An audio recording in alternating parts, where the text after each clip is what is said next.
Welcome into Stone Memorial High School in Crossville, Tennessee. This side of the high school football game of the week presented by Mayberry's Furniture. And we've got a good one for you tonight. It's a Region 4 4A matchup as the visiting Livingston Academy Wildcats take on the hosting Stone Memorial Panthers. I'm Noah McKay on the call here in the Nelson Trophy and Screen Printing broadcast booth. Thrilled to be joined tonight by my broadcast partner, Jeremy Tollison, the voice of the Wildcats. The GOAT, Craig Cantrell. I was trying to think of the best way to describe you, Craig. The GOAT is, I think, the perfect way of describing it. Hallie Gunlock down on the sideline with the baby GOAT. Congratulations to Hallie. Let's get it out of the way now. Her and her husband, Connor, expecting. Just announced that this week. I've known for a couple of weeks. I kept it a secret. I could do the thing like it was hard for me. It really wasn't. We got baby goose and baby goat. She's talking to Maddie right now. Both of them expecting. Everybody's pregnant. And the lovely Madison McKay producing things for us tonight. Jeremy, in a season where we don't get a lot of firsts anymore, we've done a lot, you and I, in high school sports. We got a few firsts tonight. Number one, calling a game with Craig Cantrell. Number two, first time since 2020, the Livingston Academy Wildcats are in the high school football game of the week, and it is because they are having a tremendous start to the season under first-year head coach Caleb Qualls. They enter tonight's game at 5-2 on the season, but the very important Region 4 4A record, not so hot. 0-2 in region play so far. The Stone Memorial Panthers, they are red hot. Number 10 in the state right now in the 4A classification. They're 6-1, 1-1 in the region, coming off the best win in several seasons for the Panthers. On the road against the reigning state champion Macon County Tigers. Going to see a lot of passing offense tonight. Going to see a lot of superstars. And how about Livingston Academy entering the game of the week picture, Jeremy?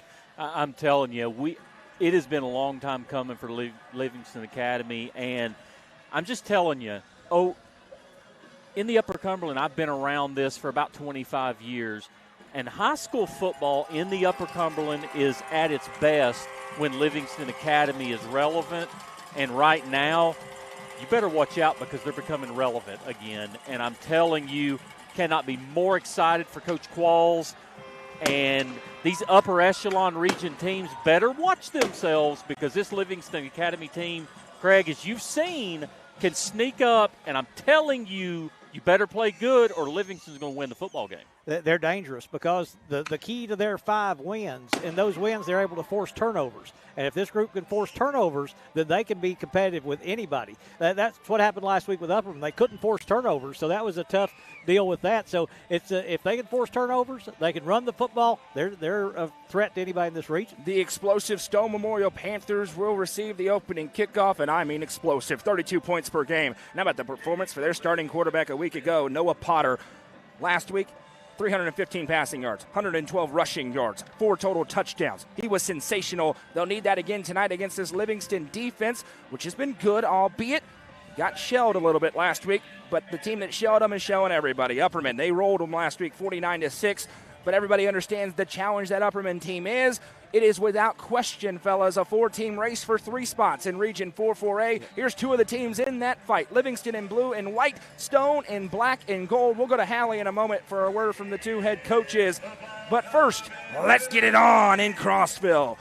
Right-footed kick is away, going to be fielded on the 15-yard line to the 20. Waiting behind the blocker is Dylan Phillips.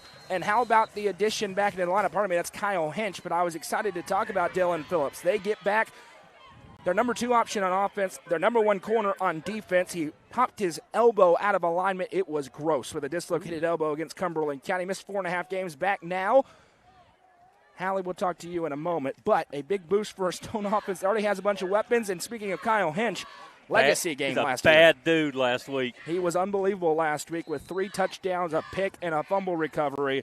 A.J. Vanderbilt will be the back in the backfield with Noah Potter. That's a sophomore next to a senior. 3 receivers bunched to their right. 3 down front here for the Wildcats. Potter takes the snap as Livingston brings pressure. Vanderbilt around the right side, cuts upfield, pinballs around, and will be brought down after a gain of about 1. For Livingston Academy, very interesting. How do they compete in this football game tonight? Went to war with White County. Went very competitive last week with Upperman, but they hope this game's a lot more like the White County game with a different result tonight, Craig. Like I said, it's turnovers. This team is built on forcing turnovers. If they can do that, they can be competitive. If they can't, it's hard to go the full distance of the field. So that's the key, forcing turnovers. 5 receivers set. Potter takes the snap, rolls to his left, looking downfield. Swivels the hips, fires to Hinch in the flat instead. Makes the catch at the 32-yard line. Breaks a tackle. There he goes to the 35-40. 45 and out of bounds. Hallie Gunlock caught up with Derek Samber a few minutes ago before the game starts. Hallie, what did the coach for the Panthers have to say? Coach Samber, before the game, we talked about kind of the versatility that they had on offense last week and how that can change the game for them tonight. They're going to try and keep running the ball. The pass plays were working for them last week, too. They're going to continue to do that night to try and get a region win. Back to you guys. Potter takes the snap, drops back on 1st and 10, rolls to his right, fires on the run. Receivers there, and it's broken up. Rocco Carwile with a great play in pass coverage for Livingston Academy defensively. The corner's going to get tested. Caden Weitzel back there as well in coverage. It'll be 2nd and 10. We got a stoppage maybe for a clock issue here. I don't think we've ever done a game in Crossville here at Stone that has not had a clock issue, Jeremy. Exactly. One thing I'm anxious to see tonight is I think Stone's offense and defensive line have taken a step forward, and I'm really anxious to see how they do against this Livingston defensive front. It was a Turner Roofing first down to play prior. Handoff to Vandiver on the sweep around the right side, a hallmark of Derek Samber's offense. Vandiver popped and dropped after a gain of 3. It'll be 3rd down and 7. These are pivotal moments in the game for both teams. As Goolsby there defensively, he's having a really good season on both sides of the football for Livingston Academy. For Livingston, they're looking for a signature victory. They have not defeated a team with a winning record since September 11th, 2020, when they beat Upperman 21-14. And now a check over as they give the fake hard count. And I am still not a fan of that. Like you are of train horns, I am not a fan of that. The train horns have to stop. We'll talk more about them. Livingston shows pressure. They're going to bring 4. Potter rolls to his left, eyes downfield, has time, fires to Page, tips it to himself, and he made the catch, did he? He did. Caden Page, a very important spot here. And they're going to say quickly, 1st down. This is pretty close, but they say immediately it is a 1st down. A Turner Roofing 1st down in athletic play. That's catch number 53 already in game 7+ for Caden Page. That's talent right there, too, to be able to tap it to yourself, stay in bounds. He's having to tiptoe on the sideline just to get that 1 foot down. High tempo for Stone. Potter with a quick hitter inside. Receiver makes the catch and drives forward as he finds his tight end, Carson McCoy. And when they are on schedule, they go quickly. Up on the football and a gain of 12. Another Turner Roofing 1st down as Stone beginning to drive. Just 2 games for you tonight across the network. Over on UCR2, Upperman faces York. Jacob and Collin have the action there. Potter quickly has the snap. 3-man rush. Fires over the middle. Receivers wide open again. It's McCoy. Breaks a tackle at the 20. He's into the red zone and down at the 15-yard line. Noah Potter picking up right where he left off, moving this Panthers offense down the field. One issue you see with dropping in that zone is that underneath stuff, especially in the middle of the field, seems to be wide open.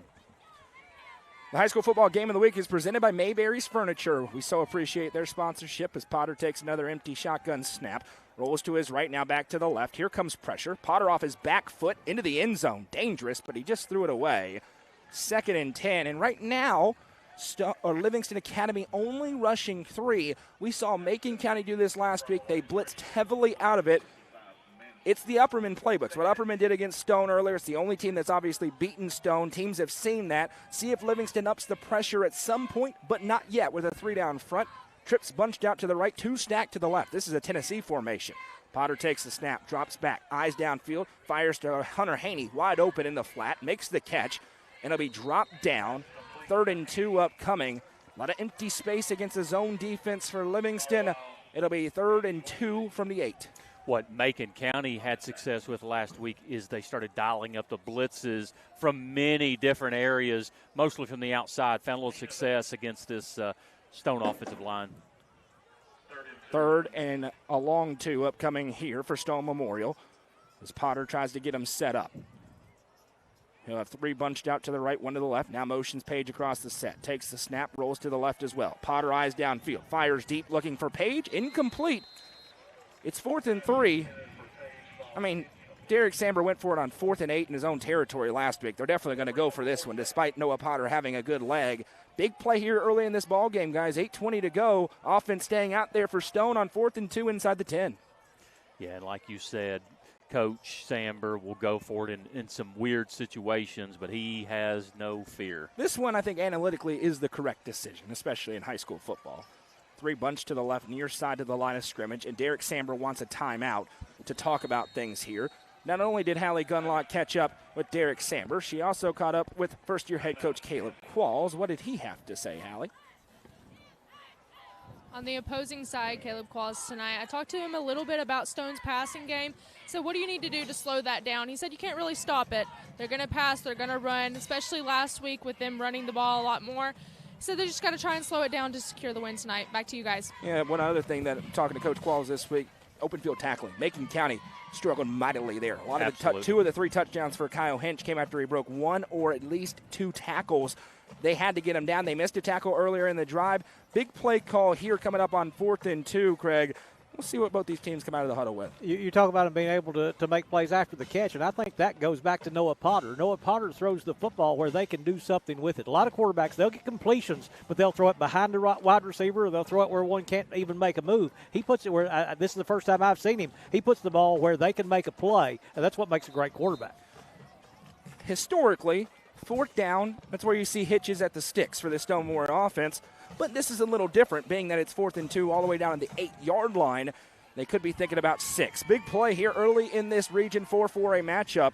As Torrey McDowell may have gotten away with one. He comes back into the backfield. Now he'll go out wide. The sophomore, snap taken for Potter. Looks to his right. Now he's going to run. Potter angling for the sticks. Now he cuts upfield. He gets hit hard. Stays on his feet. Dives to the pylon. Touchdown, Stone Memorial. Noah Potter with some physical yards after contact. He stretches it out, and the Panthers strike first. And just like Craig mentioned a minute ago, he places the ball really well, but people forget how physical of a runner Potter can become and how many times he's made big plays with his legs for Stone. Got to wrap him up. Livingston came up, got a good hit on him, didn't wrap him up with the arms. He'll run through a hit. He's going to stay on his feet. He's going to keep that balance and keep going. So if you're going to make a tackle on him, you've got to wrap him up and go down the scale and bring him down. The 4th rushing touchdown of the season for Noah Potter. He's also great in the kicking game as he nails the PAT through. And this Stone Memorial offense, which has been in rhythm at a high level, picks up right where they left off. A little bit of pressure to Livingston Academy when we come back to the high school football game of the week presented by Overton County Farm Bureau and Mayberry's Furniture on the Watson Chevy UC Army Network. Mayberry's Furniture has been family-owned and operated since 1946 and is now serving the Upper Cumberland with locations in both Crossville and Cookeville, offering the largest array of solid wood furniture and mattresses in the area. They also provide a best price guarantee and in-house service and delivery. Stop into their 15,000 square foot showroom at 1020 South Willow Avenue in Cookeville to see their selection of Amish solid wood, flex steel, Tempur-Pedic, Sealy Posturepedic, and much more today. Mayberry's Furniture is proud to be the presenting sponsor of the high school football game of the week on the UCR Media Network. Welcome back. Stone strikes first. Noah Potter with an 8-yard touchdown rush on 4th down. He gets in. Stone leads 7-0. We're getting our first look at Adrian.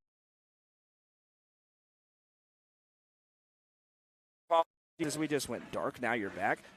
That's always fun.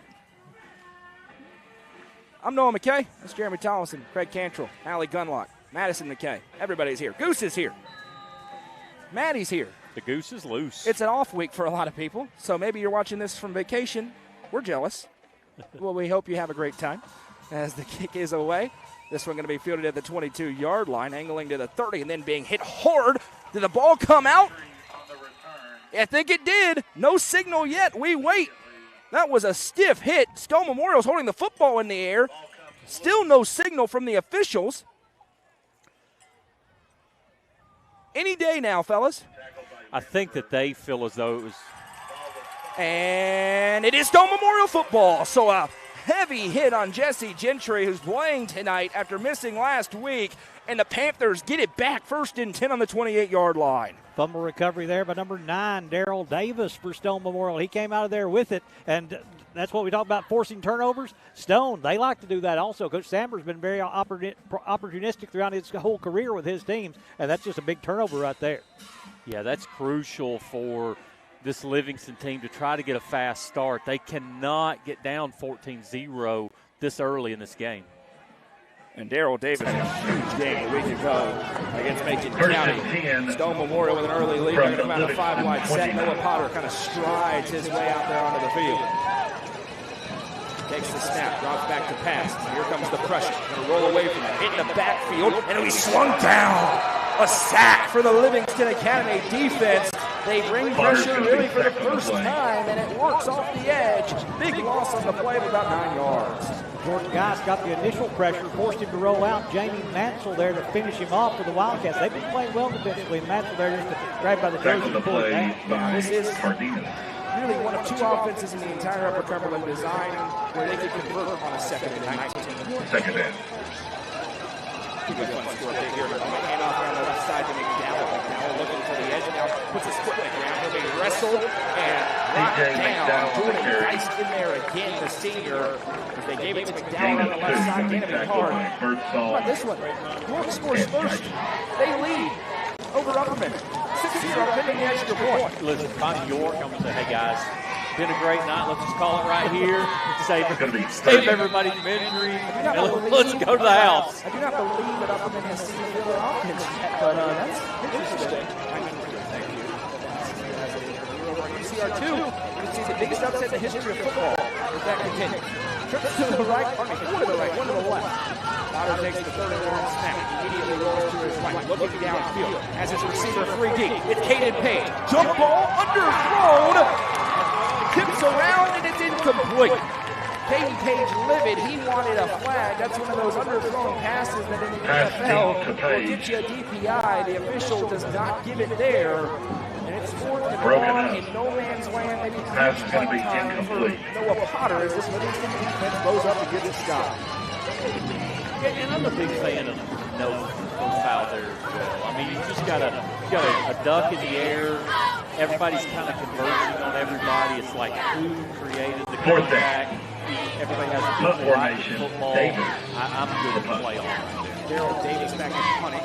Caden Whitesell saves up around the 21-yard line, walking full. Davis has a waist high snap. He does punt this one away. Whitesell going to let it go. Takes a horizontal pop and now goes backwards. It'll be a touchdown at about the 10-yard line. Davis's punt is going to be down at the 10. Scoring 34 points per game. A couple of those numbers inflated, 69 points against Pickett County. Obviously, the outlier, they scored 47 on York, 38 on Warren County, 47 on Cumberland County. Of course, we've got Caden Whitesell, who has 15 touchdowns on the ground, 3 touchdowns through the air.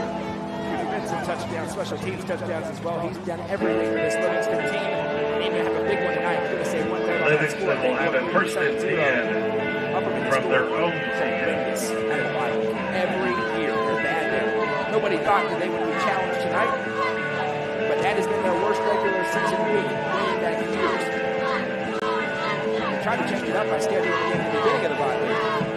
Oh, far break. It worked out early. We'll keep you up there.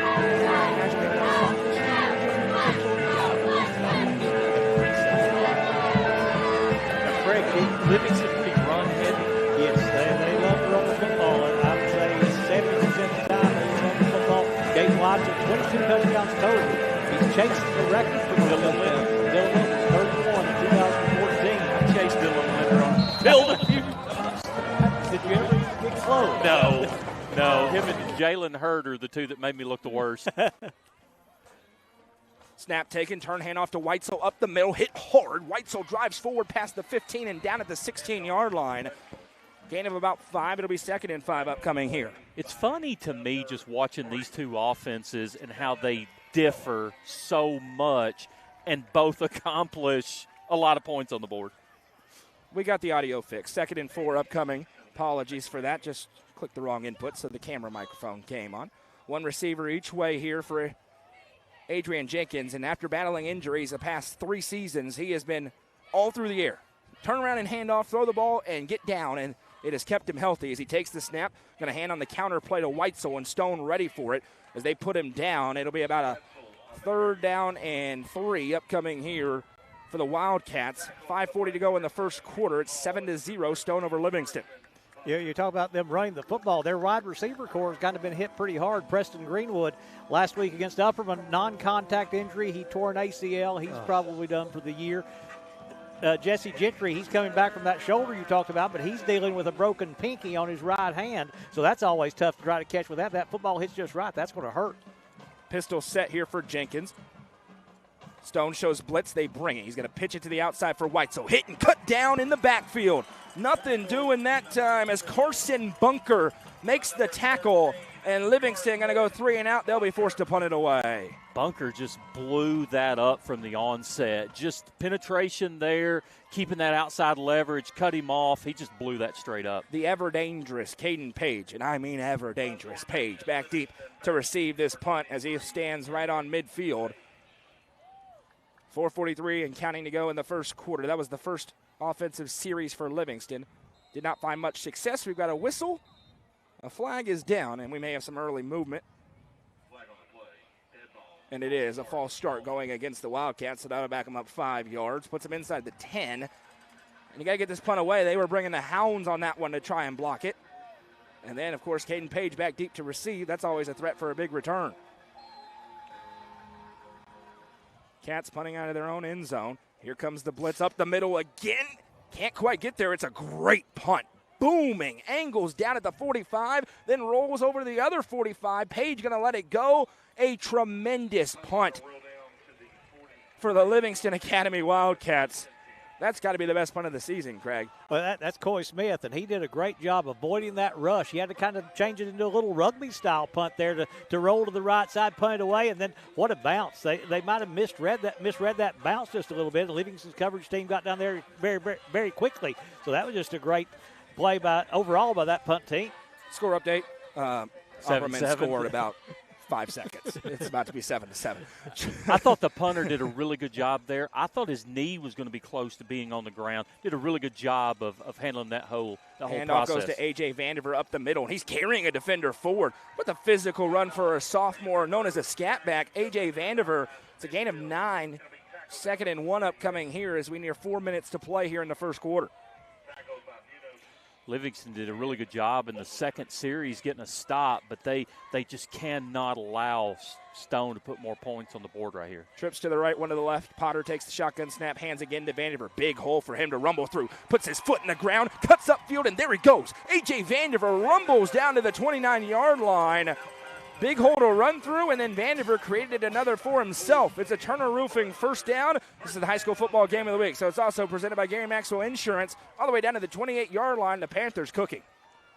And that's just a great run right there. And, we talked to a lot of people from Stone, and they said they won't run the football very much. They've come out there a little run heavier in this first game. Snap taken. Potter fakes on the read option. Hit and dropped immediately. Leo Cardenas right there, a senior, makes the stop. No gain on the play.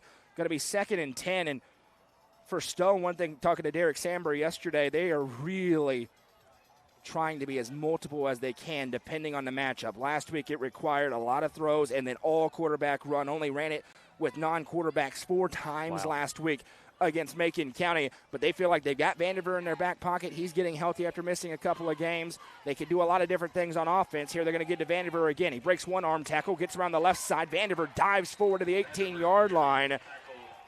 The Stone offensive line moving Livingston defensively, and that will be enough, I believe. It is a Turner Roofing and Gary Maxwell Insurance first down. I feel like Stone's got the advantage against Livingston out in space. If they let them control the line of scrimmage, it's going to be a long night for Livingston. 2 receivers each direction here for Stone Memorial. Potter in the gun. Here comes pressure. Play fake, dropping back, has time. Now he rolls to his left. This one's coming back as he fires it to Page, makes the catch. A pretty blatant hold on the left side of the offensive line for Stone Memorial. Going to turn it into a 1st and 20.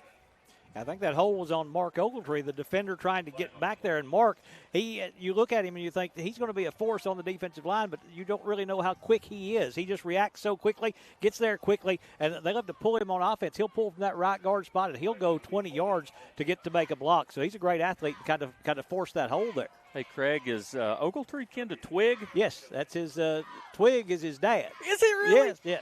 Tree is his granddad. I love it. Yep. I love it. So is he Branch? That's pretty good. They got to give him something, You don't got to they? give him something. I didn't realize that Twig had one this old. Yeah, that's him. 2:30 to go here in the first quarter. It's 1st and 20 back on the Livingston 28-yard line. Potter in the gun. Takes the snap. Going to give again to Vandiver. Up the middle goes A.J. Vandiver. Spins off of one man and then brought down right near the original line of scrimmage as he's grabbed and twisted by Derek Munoz, the senior.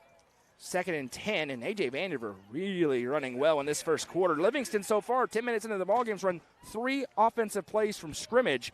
Trips to the right, one to the left as Potter's in the gun in the red zone. Takes the snap again. Going to give to Vandiver. Around the right side, Vandiver drives into Munoz again. Now will be pushed backwards at the 13-yard line. Stone content to keep it on the ground. It's going to be a 3rd and 5, and no doubt they got 2 downs to get it. 7 carries, 59 yards in the first quarter for A.J. Vandiver, and that's almost a 9-yard average. That's not bad. That's a pretty good average. Stone has found something in this A and B gap right here. Trips to the right, one to the left, 3rd and 5 from the 14. Potter takes the snap, rolls to his right, has room, points forward, and now he's just going to tuck it and run. Potter past the first down mark and more, gets to the 5-yard line. It's a Turner Roofing first down. He was always going to run it, but gave the little head fake with the point to get the DB out of there. That's a senior making a smart play. 1st and goal from the 3 as Stone threatens to take a 2-score lead.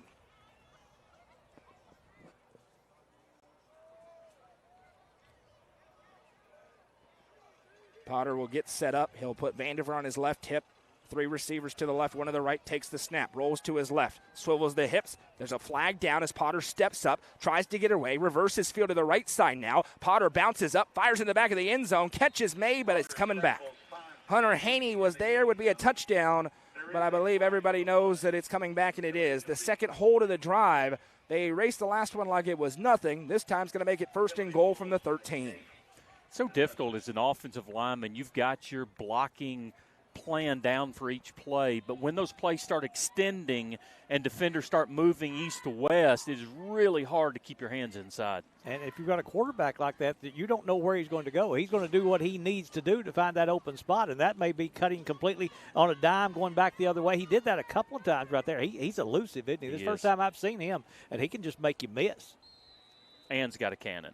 It's not fair. It's not.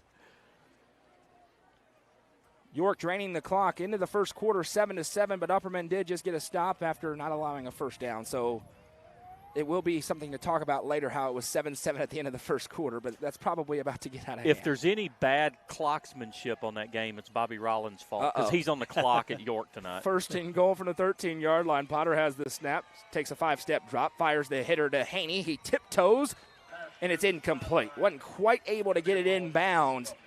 And something that Stone does, guys, that most, quite frankly, high school teams can't. That timing, rhythm offense, they do the RPOs. That time, the ball's out before Haney even turns around. When you have a senior quarterback that you trust and a creative play caller, you can do that. Well, that's Derek Samber. You described Derek Samber to a T right there. That's what he does. His offense is on point. It's what he everything has got to be exactly where he wants it to be, and that's what he does with this team. Trips to the left, one to the right. Potter with Vandiver on his left. 2nd and goal from the 13. They're going to hand to Vandiver up the middle, and this time he's hit hard and dropped. Got a couple to the 10-yard line. 3rd and goal from the 10. They got 2 downs to get it again, and that time Livingston just crashed the interior as Birdsong first one in there. Marius Birdsong has been playing really well for Livingston Academy. He will hit you. He will come up. He's a junior, and he just kind of came out of nowhere. And he's had some hits this season that have been pretty impressive. First game of the week for Livingston Academy since October of 2020 when they played at White County. And they have earned it. They have earned it, 5-2. But their backs are against the wall. This could be the final play of the quarter, but we have another stoppage. And a timeout. All right, I thought it was a clock issue. It's not. It's a timeout called by Stone Memorial. It's 14 seconds on the play clock. Livingston Academy football, as we broadcast every game, it's, of course, the great Craig Cantrell. GOAT. Colin Castleberry, they've been doing a great job on the games. It's presented by our friends at the Overton County Farm Bureau. We're so appreciative of their sponsorship. For years have been the presenting sponsor of Livingston Academy on UCR. Christy Key and an entire team. They are top rate. You can see them from the high school. Yeah. So it's always a good trip out there when we're going to Livingston Academy to stop in with our friends at Overton County Farm Bureau. We appreciate their long-running sponsorship. This timeout gives me a great opportunity to tell you about our friends at the Puckered Shrimp, and they're going to be local tomorrow.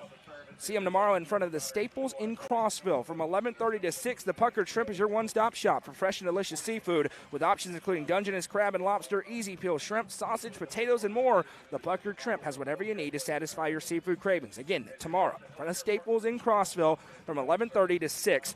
Follow them on Facebook to stay up to date on where they will be next. About 3 weeks ago, I got some of that in Cookville.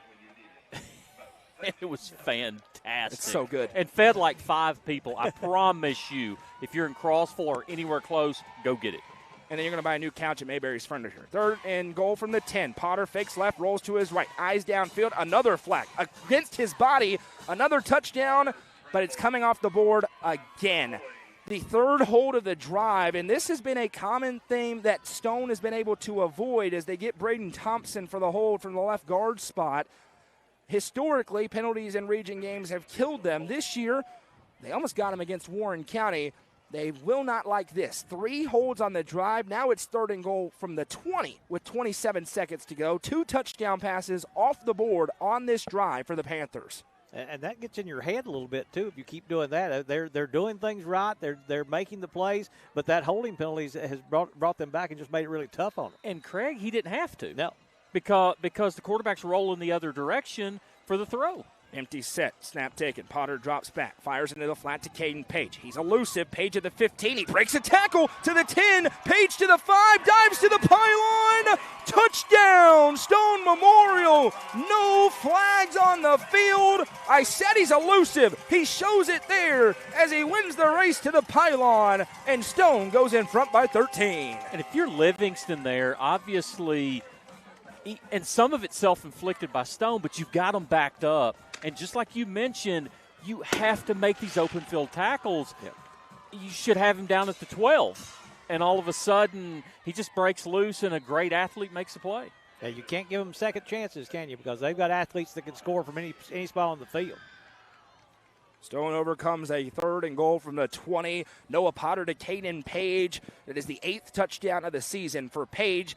The extra point for Potter is good. It is touchdown pass number 20 for Noah Potter this season. And with 17 seconds to go in the first quarter, Stone Memorial leads 14-0. We're going to have to take a break in a moment, so we'll stay here, as I always wish they would do on Saturday. So we will do that here. I agree. At 2.5 minutes. And now a pivotal moment for this Livingston team. In uncharted territory, down 14 in this big region showdown. Offensively, they barely touch the ball, Craig, but if they don't get something working, they could be in a big hole. Yeah, everything's been inside the 30, hasn't it? They haven't been out beyond the 30-yard line yet, and it's just so tough to play that close to your own goal line. And, yeah, they've got to get something going. But you have to mix in the pass a little bit, try to get some more people involved and throw the football around. But then you've got these blitzers that are coming. Stone Memorial, they're very aggressive. They're going to send numbers at them, aren't they? And what's unfair to Livingston up to this point is the defense has been on the field so long, Stone even gets a bigger advantage because they're wearing down the defense. A couple of updates on the Turner Roofing scoreboard. Bronsden Chaffin with a touchdown run. Upperman leads 14-7. Coach Dodgen, he's in Sparta tonight. DeKalb County entering the second quarter. They lead White County 7-3. Any given night in Region 4-4A. Steve Trapp is a great coach. That's what I'm going to say. That's the veteran, Steve Trapp. He's been there almost as long as I've been around, and he's a good one.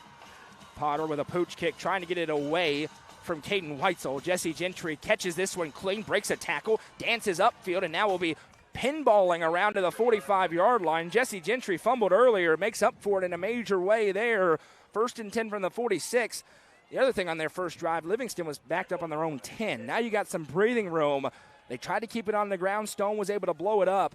9.7 seconds, probably one play before we head to the second, with Stone leading 14-0. Yeah, special teams have been big for Livingston Academy. Caden Weitzel has 2 touchdown returns on kickoffs. Jesse Gentry has a kickoff return touchdown, so they've made some explosive plays.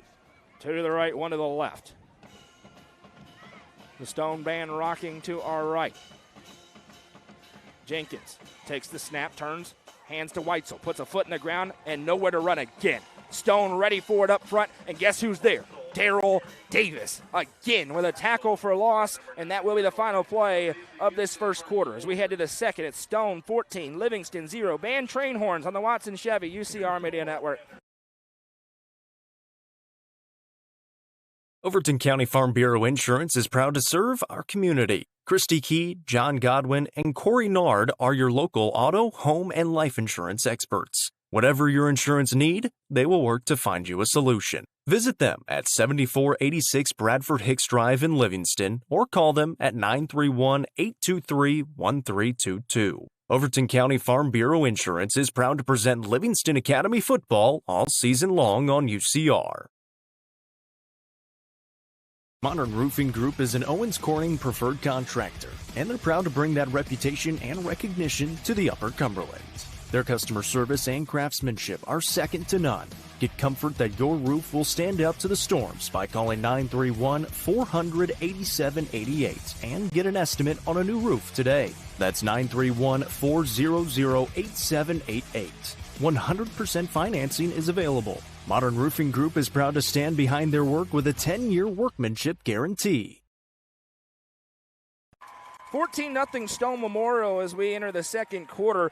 Just the second offensive drive for Livingston Academy. They face a second down and 10 after a stiff tackle for Darrell Davis. We're in the Nelson Trophy and Screen Printing broadcast booth. I'm Noah. It's Jeremy, Craig, Hallie. As Jenkins going to keep it himself. Pardon me, this is the Wildcat look. And, oh, no, it is. No, it's not. You're right. It's Goolsby. Drew Goolsby pinballs around, and he's got a gain of 8, and that's the biggest play from scrimmage so far. We're really high up here, and that 0 looks a lot like 8, and now we have a late flag in as Dylan Phillips in there on the tackle defensively. Incredibly late. This is going to be 15 for somebody. Yeah, before that play, 2 yards of total offense for Livingston Academy. The Stone defense just not giving anything up early. And it is a personal foul against Stone, so that penalty bug creeping up a little bit here in this first half for the Panthers. It'll be 15 yards, and it is the first Wascon first down of the game, and during the game of the week. So that's also presented by our friends with Gary Maxwell Insurance. And if you're Livingston at this point, you're going to take a first down any way you can get it. I mean, you've got to get something going, and we'll see kind of what Coach Qualls has got up his sleeve right now. And that kind of changes things a little bit. That's finally got you in a spot where you can mix some things up. You're deep in their own end, so you don't have to be as conservative. And one of the reasons I was confused with who had the football is because they have Goolsby and Weitzel in the backfield behind Jenkins. And they did a little do-si-do to change who the quarterback was, and now they're going to go in the offset eye. Stone shows blitz. They're bringing it up the middle. Hand off to Weitzel. He's hit immediately, breaks one tackle, and then will be spun down. One important note from Derek Samber talking to him this week. Pursuit. They knew they had to get Caden Weitzel on the ground as quick as possible. Once he gets ahead of steam, very elusive. You see that early as it's 2nd and 9. Yeah, when that first step is not his best one. About the second or third is when he really gets going. So if you hit him early, you can bring him down. But if he gets out in the open field, he's tough to catch. 2nd down and 9 from the 27-yard line. Livingston now in 4-down territory from here on. Down 14-0 here in the high red zone. And have a pistol set as Jenkins tries to give words. And thanks, there's no train horn. The train horn's only played after a big play. That's fine. Snap taken, turn, play fake. Jenkins pressured, hit as he throws, looking for Carwile. And Stone brought the hounds. Kyle Hinch got in there defensively. Carson Bunker, Cole Hinch, all got a lick on the quarterback. It'll be 3rd and 9. I think Stone had a run blitz in at that point, and the football gods were good to him. Cade Radcliffe is great. Every 3rd down, he jumps up, doing jumping jacks, trying to fire up. He did it week 1. He does it every week. Love it. You got to have an emotional leader. Somebody's got to just turn it loose. 3rd down and 9 here. Big play. Everything before that play, guys, was within the tackles for Livingston, and Stone's been making their hay. Still 20 on the play clock for Livingston Academy as Jenkins gives the play call in. See where this goes. 2 to the right, 1 to the left. Standard pistol set. Here comes pressure again, potentially. They are coming. Jenkins, big drop, fires the screen to Weitzel. Weitzel hit by Hinch. He'll be wrestled down. The only player stopping that for going for a huge gain or maybe a touchdown was Cole Hinch, and he grabbed him and wrestled him down. 4th and 5, no man's land. Offense has to stay on the field. What's funny I like there is, honestly, I think it is a fantastic play call. However, Hinch just makes a fantastic play to keep it from a first down. That's just getting prepared in the film room. Livingston's run that a lot, so they've had a chance to see it, and they just jumped on the route and just knew what he was going to do, and they were able to make the stop. 19th tackle of the season for Cole Hinch from his defensive end spot. 4th down and 5. Score up down Turner Roofing scoreboard. Upperman starting to roll. 21-7 now as they get another big touchdown. 2 to the left, 1 to the right. Jenkins takes the snap, drops back, fires the quick hitch to Carwile, makes the catch and breaks the tackle. Flag is down. This may be on Stone, though, as Carwile pinballs down to the 6. This may be for a late hit on the quarterback, guys. Universal sign for I may have done something. Hand straight up in the air for Stone, and that's exactly what it is. A roughing the passer, and they convert a 4th and 6. The quick hitter to Carwile. They'll go half the distance to the goal. Into the Twin Lakes Tractor red zone. It is another Roscon first down and 1st and goal for Livingston, and I got to have it drive. That's just a huge play right there. And Jenkins standing in. You talked about the injuries. It's tough for him to stand in because he knows what it's been like the last couple of years. Did a good job standing in there and taking that hit and completing the throw. Yeah, Stone is pinning their ears back. They're coming after Adrian Jenkins. He's got Caden Weitzel on his right again. 1st and goal from the 3. Takes the snap, bobbles, and this is Goolsby again. Goolsby pinballs forward, and he's into the end zone. Touchdown, Livingston Academy. Drew Goolsby over left end, punches it in. What a drive for Livingston Academy. Goolsby, Drew broke his leg back in before the season started. He missed the first 3 weeks with a fracture in his leg. He's able to come back, so he's just now, the last couple of weeks, been able to play a lot of offense for Livingston Academy. They haven't showed this set yet with him and that Wildcat. He's run a couple of times tonight and gets the score there. No kicking game for Livingston, so a quick snap to Weitzel up the middle. Caden Weitzel pinballs forward, and he's in. 2-point conversion is good, and that's a big-time drive for the road team. They finally get moving on offense, and with 9:30 to go in the first half, it's 14-8. I'm just going to tell you right now, probably should figure out where your popcorn's at. You may need it a little bit later. We'll be back in 30 seconds in the high school football game of the week, presented by Mayberry's Furniture and the Watson Chevy UCR Media Network. The John Deere 5E is built for our way of life, and it's backed by Tri-Green Equipment's tried and true support. So stop by your local Tri-Green Equipment store to take advantage of financing as low as 0% APR this fall.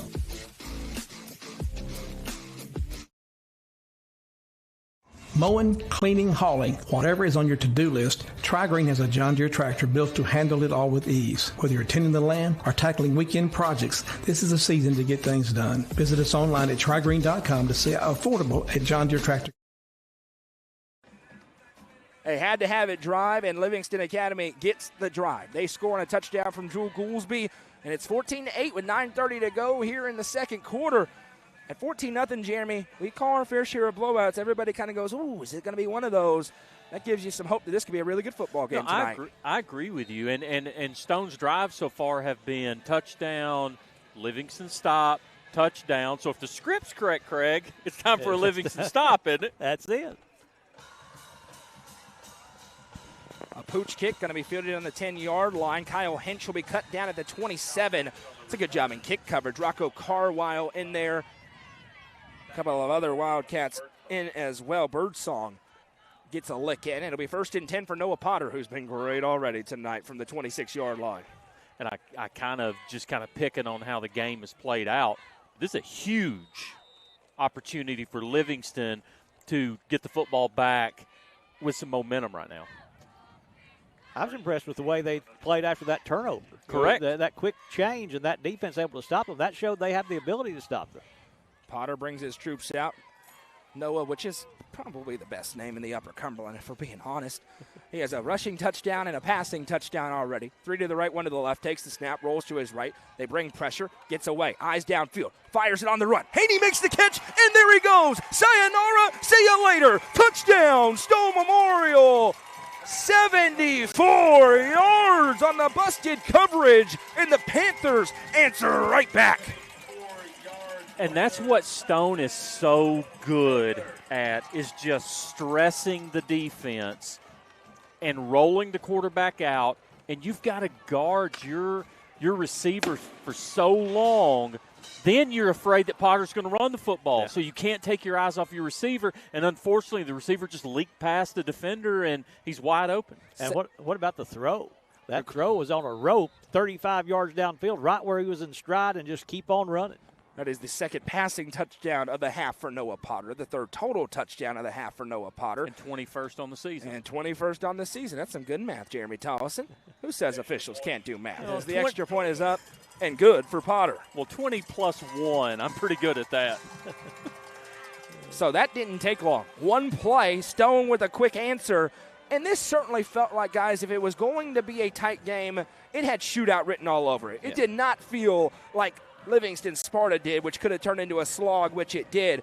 Pressure's going to be on Livingston's offense tonight. Stone's offense has been great tonight. They were great last week against Macon County. Everyone understands how good they are. Livingston's going to have to try and keep up because Noah Potter is just on another planet right now. Well, and another thing, too, is I assure you this game's not going to end with Stone having just 21 points on the board. They're going to score more. So just like you said, Livingston has got to start matching them score for score, or they're going to let this get away from them. And what about quarterbacks in this region? You know, Noah Potter, Bronson Chaffin, they're some players, aren't they? They absolutely are. Fall break for most people, so either this week or next week, everyone gets their off week. These two teams get their off week next week. It is a very light slate for us. We will be close to home, though, Jeremy. Cookeville starts a 3-run sprint to the finish, 3-game sprint to the finish. They welcome in Farragut next Friday night. We'll be there with all the action as the kickoff is away. Gentry goes all the way over to his right, bobbles it, and then Caden Weitzel picks it up. Weitzel at the 15 to the 20. Not really sure why Caden Weitzel didn't just catch that one to start, but it's going to be 1st and 10 for Livingston on the 23-yard line. No, I want to tell you a text message I just received. I won't tell you who it's from, but I will read it. It says, "Dude, shut up and let the legend Craig Cantrell talk." I'm just saying. Said that? I'm just saying. Oh, well, that is an opinion that I'm not going to matter. tell you that Bruce Lamb just sent that to me, Well, but I'm not going to mention the name. My dude. You know, he yelled at me about not putting them in the top 5. We put them in the top 5, and that's the thanks we get. But hold on, Craig Cantrell is a legend. So he is the GOAT. correct. He is the GOAT. And I probably need to shut up. So he's probably correct. 2 to the right, 1 to the left. Snap taken. Play fake. Jenkins fires it out right side. Receiver makes the catch to the 25-yard line. Then the pile-up arrives. Now we got some big boy football as we brought down. He found Goolsby on the outside. And that's something else, Craig, with this Livingston offense. They will move their players around. Weitzel will go out wide. Goolsby will. We've seen Goolsby at quarterback. They're just trying to find mismatches. Well, he's kind of, like I said, he had that injury that kept him out a while. Now he's kind of become their Swiss Army knife. He's the one that can do everything for them. On defense, he will hit you. If he had been there for those first 3 games, he'd be in a little more of a different stride right now. But he's really coming into his own now. You put him in spots to make plays, he'll make plays. 2nd and 3 upcoming here for the Wildcats. Stone again shows pressure. They're bringing it. Hand off to Weitzel around the left side. Weitzel hit and dropped immediately. No gain on the play. 3rd down upcoming here for the Wildcats. Yeah, you don't see him brought down by one person often, but Carson Bunker there for Stone Memorial able to just get the toe and just kind of trip you up. Sometimes those are the toughest tackles to make, but if you can make them, then you're going to play well defensively. Through about a quarter and a half, really nothing working for Caden Weitzel. Stone has pinpointed him, and they're trying to limit him tonight. 6 carries, 4 yards. Wow. I was just going to say, and again, the improvement of Stone's line just shows again. They're bringing it again. Quick hitter, miscommunication. Looking for Goolsby. Jenkins threw out. Goolsby cut in. 4th and 4. We'll see how aggressive Caleb Qualls is feeling. Here on the road, back in your own end. We learned last week to never make an assumption in this spot, although you would certainly think this is a punt. Caleb will roll the dice. You never know what he's going to do. The officials were going back, and this is at least a hard count situation. Jenkins gave it a couple of looks. And now they will bring the special teams unit on. So the punting unit trots on. Coy Smith, the junior, had a great punt earlier against a block set. Caden Page back deep to receive, standing on his own 33-yard line. Big moment as Stone tries to get some significant separation. They set up the return as Smith puts his right foot into it. This one takes a Livingston roll inside the 30, inside the 25, and down to the 21. Coy Smith with 2 really good punts. A couple of score updates here. Sorry, Craig. From Sparta. Sparta is now taking a 10-7 lead over DeKalb County. York had it down to the 4. Pick 6. Upperman goes the other way. And from 7-0, it is 26-7 for the Bees. So basically York scores first and smacks the Beehive. Well, and everyone's thinking, it was about to be 21-14, and then it quickly wasn't. Kind of what happened here with Stone. They were down 14-0 going into their own end. And Elijah Fitz had a pick 6 and changed everything. I like that smack the Beehive. That's pretty you like good. that? I'll use that. Anytime. Anytime. I don't care to steal from people. That is the great Craig Cantrell. We're so happy to be here with him. An honor for Jeremy and I to call a game with him. A snap taken. A.J. Vandiver around the right side. Vandiver with a hesitation. Hit by Goolsby. Tries to get away, and now will be driven back by a host of Wildcats. Loss of a couple on the play. Really nowhere for Vandiver to run. Kept stretching it and finally got brought down. Good job just running to the football by the entire defense for Livingston Academy. Goolsby hit him first, slowed him down, then just a group of tacklers there with him, and that's what they got to do against these athletes. And it is no longer a pick 6, I think. No, it is. I don't know what I'm being told. Sorry. Snap taken, handoff to McDowell around the right side. It's a young kid they're very excited about because of that. The cut upfield and then the finish out of bounds as they find Torrey McDowell. Had 16 attempts entering, or 18 attempts rather, and really got an opportunity when A.J. Vandiver went out with a concussion. They had to keep him on the field because he's very elusive, as you just saw. Yeah, I haven't seen him play, but I'm impressed with a lot of these players for Stone Memorial. They just are able to make people miss. Potter takes the snap, gives to McDowell again around the right side. He stiff arms forward and will get enough for a Turner Roofing and Gary Maxwell Insurance first down. And guys, something clear in this first half. Stone likes something on that halfback sweep around the right side or left side, getting to the edge of the defense. They're running it over and over and over again. It's funny to me on all these drives, it feels like Stone just has different scripts for different drives because it's run, run, run, throw, throw, throw, inside, outside. And now they run it to the left side to McDowell. He breaks one tackle and then is crunched. That is a big-time hit for Livingston Academy on the outside as Logan Gentry, a sophomore, got his money's worth on the pop. It's still a gain of 6. It'll be 2nd and 4. Yeah, Logan hasn't been playing a whole lot. He may be out there for the injured Preston Greenwood, and he, like you said, he got his money's worth on that one, just putting the shoulder in there. Quick snap here for Potter, rolls to his right, fires, and there's Dylan Phillips. Back in the lineup, Phillips down, but it's a Turner Roofing first down. Remember the first game of the season we were here, he was unbelievable against York Institute, missed 4.5 games. And it's the junior getting back in here, makes the catch, and Stone quickly right near midfield to the 47. They're right back on the ball. McDowell on the right of Potter. We passed the midway point of the second quarter. Potter takes the snap. We've got a flag. And I don't know if everybody was set for Stone Memorial here. You know, you were talking about them finding something on the right side. I just in my first time seeing them, I think what they found on the right side is number 52. You run behind him, good things are going to happen. That's a man out there for Stone Memorial. And that's Cole Hinch. Talked about him on defense. He's over there at that right tackle spot creating havoc. What do we have here, Jeremy Tolson? I didn't see a signal. So maybe an equipment issue. They made somebody leave the field here. So right back on it. 1st and 10. Livingston taking a little while to get set up here. Stone is snapping while Livingston's still getting into position several times in this first half. As Coach Samber will make the check here, and we've got another flag down. This one on the far left side of the field. And this is going to be a false start against the Panthers, so it'll make it 1st and 15.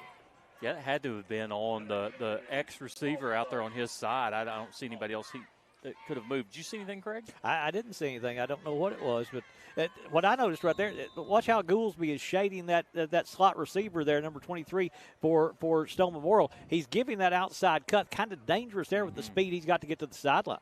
4 receivers set. Here comes pressure. They hand to McDowell away from it around the right side. Tiptoes the sideline. Now he jukes back in. Spins off a tackler. Torrey McDowell making something happen. Ball pops out, but they say he was out of bounds. Livingston recovered, but that right foot, as I mentioned, tight roping, stepped out. And so a break potentially for Stone. And we have another flag in, and this is on Livingston. They were not happy about the call.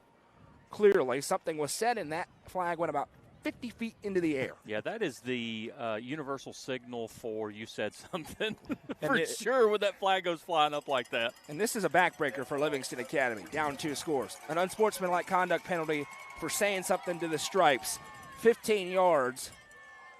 You want to know a crazy thing, Jeremy Tollison? You'll never believe this. Let's go. How many technical fouls? I played basketball and baseball. How many technical fouls or ejections or warnings do you think I was ever given playing in those sports? 4,127. 0. Oh, come on. Swear, 0. You would never guess it. I would never 0. have guessed that because I've seen you on the flag football field. As a coach, I've never been given a technical as a coach either. Really? I really haven't. I've never been given a 15-yard penalty or a technical. I need to referee one of your games. 3 to the left, 1 to the right. Potter takes a snap. It'd be an improvement. Vandiver hit immediately, driven down. That was mean. I'm sorry. It just popped into my head. A great tackle made by the defensive lineman as Ogletree, we talked about him earlier, makes the stop for a loss of a yard. How big's Ogletree? He's a load. He is, and like I said, he's quick. He can move. You don't expect him to be able to get to places that he can get to, but he can go. Once again, we're presented tonight by Mayberry's Furniture. 2 locations, a 15,000-square-foot showroom in Cookeville. As the snap is taken, Potter play fake, steps up. Here comes pressure. Has time, fires deep. Receivers open, underthrown, incomplete. He had Haney deep, but getting back in coverage for Livingston Academy on the back end was Jackson Sims, who's a freshman back there. It'll be 3rd and 11. I just don't think Potter on the roll was able to get his feet set and get all of his arm behind that throw. Well, I think that it impressed me there that he was able to keep that play alive. If he takes another step forward, I think Livingston has a chance to tackle him right there where he's trying to throw the football, but he just felt that defender getting free from his blocker and took a step back. Now, I'm like you, I don't think he could plant the feet with those blockers right there in front of him. 5 wide set, trips to the left, and we've got another flag down here. And this one looks like it's on Stone again. A false start to be a 5-yard penalty, and one of the only things hurting Stone is Stone. They've had a ton of penalties in this first half.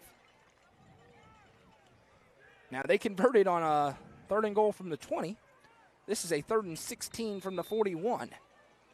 And those right there, Jeremy, has a coach ever argued about the false start ones? Because those are just kind of a pretty easy call, aren't they? Yeah, they usually – no, they're going to argue about anything. They don't like it, but they know. Potter with a throw up the middle to Hinch, and Kyle Hinch gets forward. Livingston rushes 4. Nobody gets home, and it is a Turner Roofing first down on a gain of 22. Right back on the ball, make it a gain right on 22 yards. 2 receivers to the right, 3 to the left. Stone, 3rd and 19, 3rd and 20. Who cares? They move the chains. Potter takes the shotgun snap, dropping back, looking left. Here comes pressure, steps up, fires on the run. McDowell makes the catch, hit hard, ball comes out, incomplete. Caden Whitesell absolutely popped Torrey McDowell, but they say he never had possession in the football move, whatever that means, and it'll be a 2nd and 10. Yeah, and you just get the feel that Livingston just hasn't had any of the breaks yet. You know, it seems like every iffy play, the sideline, the foot on the sideline, that everything just seems to just not be against going in the favor of Livingston right now. Hey, another penalty. A hold against Stone backs him up 10 yards. And look at Whitesell right now, the way he's walking. He's not 100%, it doesn't look like. No, he is hobbled. You can see it, and he's right there at that free safety spot. See if Stone tries to capitalize. And again, they give that quick jump train up. horn move, as I like to refer to it. It's the thing Kirby Smart made famous on offense and defense. Potter with a quarterback keeper right up the middle. Noah Potter just getting forward, and look at the physical finish for Noah Potter as he gains about 8. It'll be 2nd down and 12, and one of the Wildcats a bit slow to get up. And both teams with players playing both ways, but certainly Livingston with more of that in this game, and that defense been on the field a ton in this first half. Yeah, they do play a lot of people on both sides of the ball, and it's tough because it's harder to play defense than it is to play offense. You know what you're doing on offense, so you can kind of – it's not as hard to make those cuts, but Livingston does play a lot of people both ways. 1 to the right, 4 to the left. Potter takes the snap, dropping back to pass, fires into the flat. Receiver Page makes the catch. Stutter steps, Page after the catch again. Back to the left. Here's the pile up, and he is dropped down. Getting these Stone receivers on the ground is no small feat. 3.5 to go in the first half. It is 3rd down and 8 as Munoz makes the tackle. Stone's got 2 downs to get it. They lead by 13. Page ran for about 57 yards for a 4-yard gain. He was dancing, bouncing. Multi-sport athlete, basketball player. Basketball coming soon. We're about 40 days away from tip-off. 3 to the right, 1 to the left for Potter. Takes a low snap, has it cleanly. Drops back, fires downfield. Receivers there, but he had to throw away from a hobbled Caden Weitzel. Looking for Haney down the slot. It's incomplete, and it's 4th and 8. You're talking about him setting his feet. I don't know if he ever set his feet on that one, do you think? No, I didn't see either. But, most of the time he's got such a strong arm, he can live with that. But on some of the, when he's got to just stick it right in there, sometimes he just doesn't have enough juice on it. Caden Weitzel is clearly laboring with something in his left leg. He's a gamer trying to tough it out, but the senior is barely putting any weight on it when he steps on that leg. Which is also affecting him running the football. He's right in the middle of that defense. Here's a 4th and 8 for the Panthers, up by 13. Potter has the snap, drops back, fires over the middle. Receiver's wide open. He makes the catch. It's the tight end into the end zone. Carson McCoy, touchdown, Stone Memorial. Noah Potter, 4th and long. Who cares? 6 more on the board. It seems to me that the coach from Stone has a play for every situation there is. 4th and 8. Whatever it is, his script, he's ready for it. Yeah. And that tight end, that's a weapon. Coaches don't use that enough, I don't think, and that's just a great job there. He's got 3 catches now, 47 yards in the touchdown. That is the 4th receiving touchdown of the season for Carson McCoy as Noah Potter's extra point is up, and it is good. 2:52 to go in the first half. It is 28-8. Livingston will try to go 2 for 1 when we come back on the Watson Chevy UCR Media Network. Watson Chevrolet is proud to present the area's best selection of new and pre-owned cars, trucks, and SUVs. Watson Chevy's staff of experts are ready to get you into your next vehicle with unmatched service and knowledge. Stop in at 2350 Cookeville Highway and get your vehicle serviced by their highly trained professionals. Right now, you can save money on oil changes, regular maintenance, and battery installation. And remember, don't buy till you see Jason Fye. Watson Chevy is proud to be the presenting sponsor of the UCR Media Network.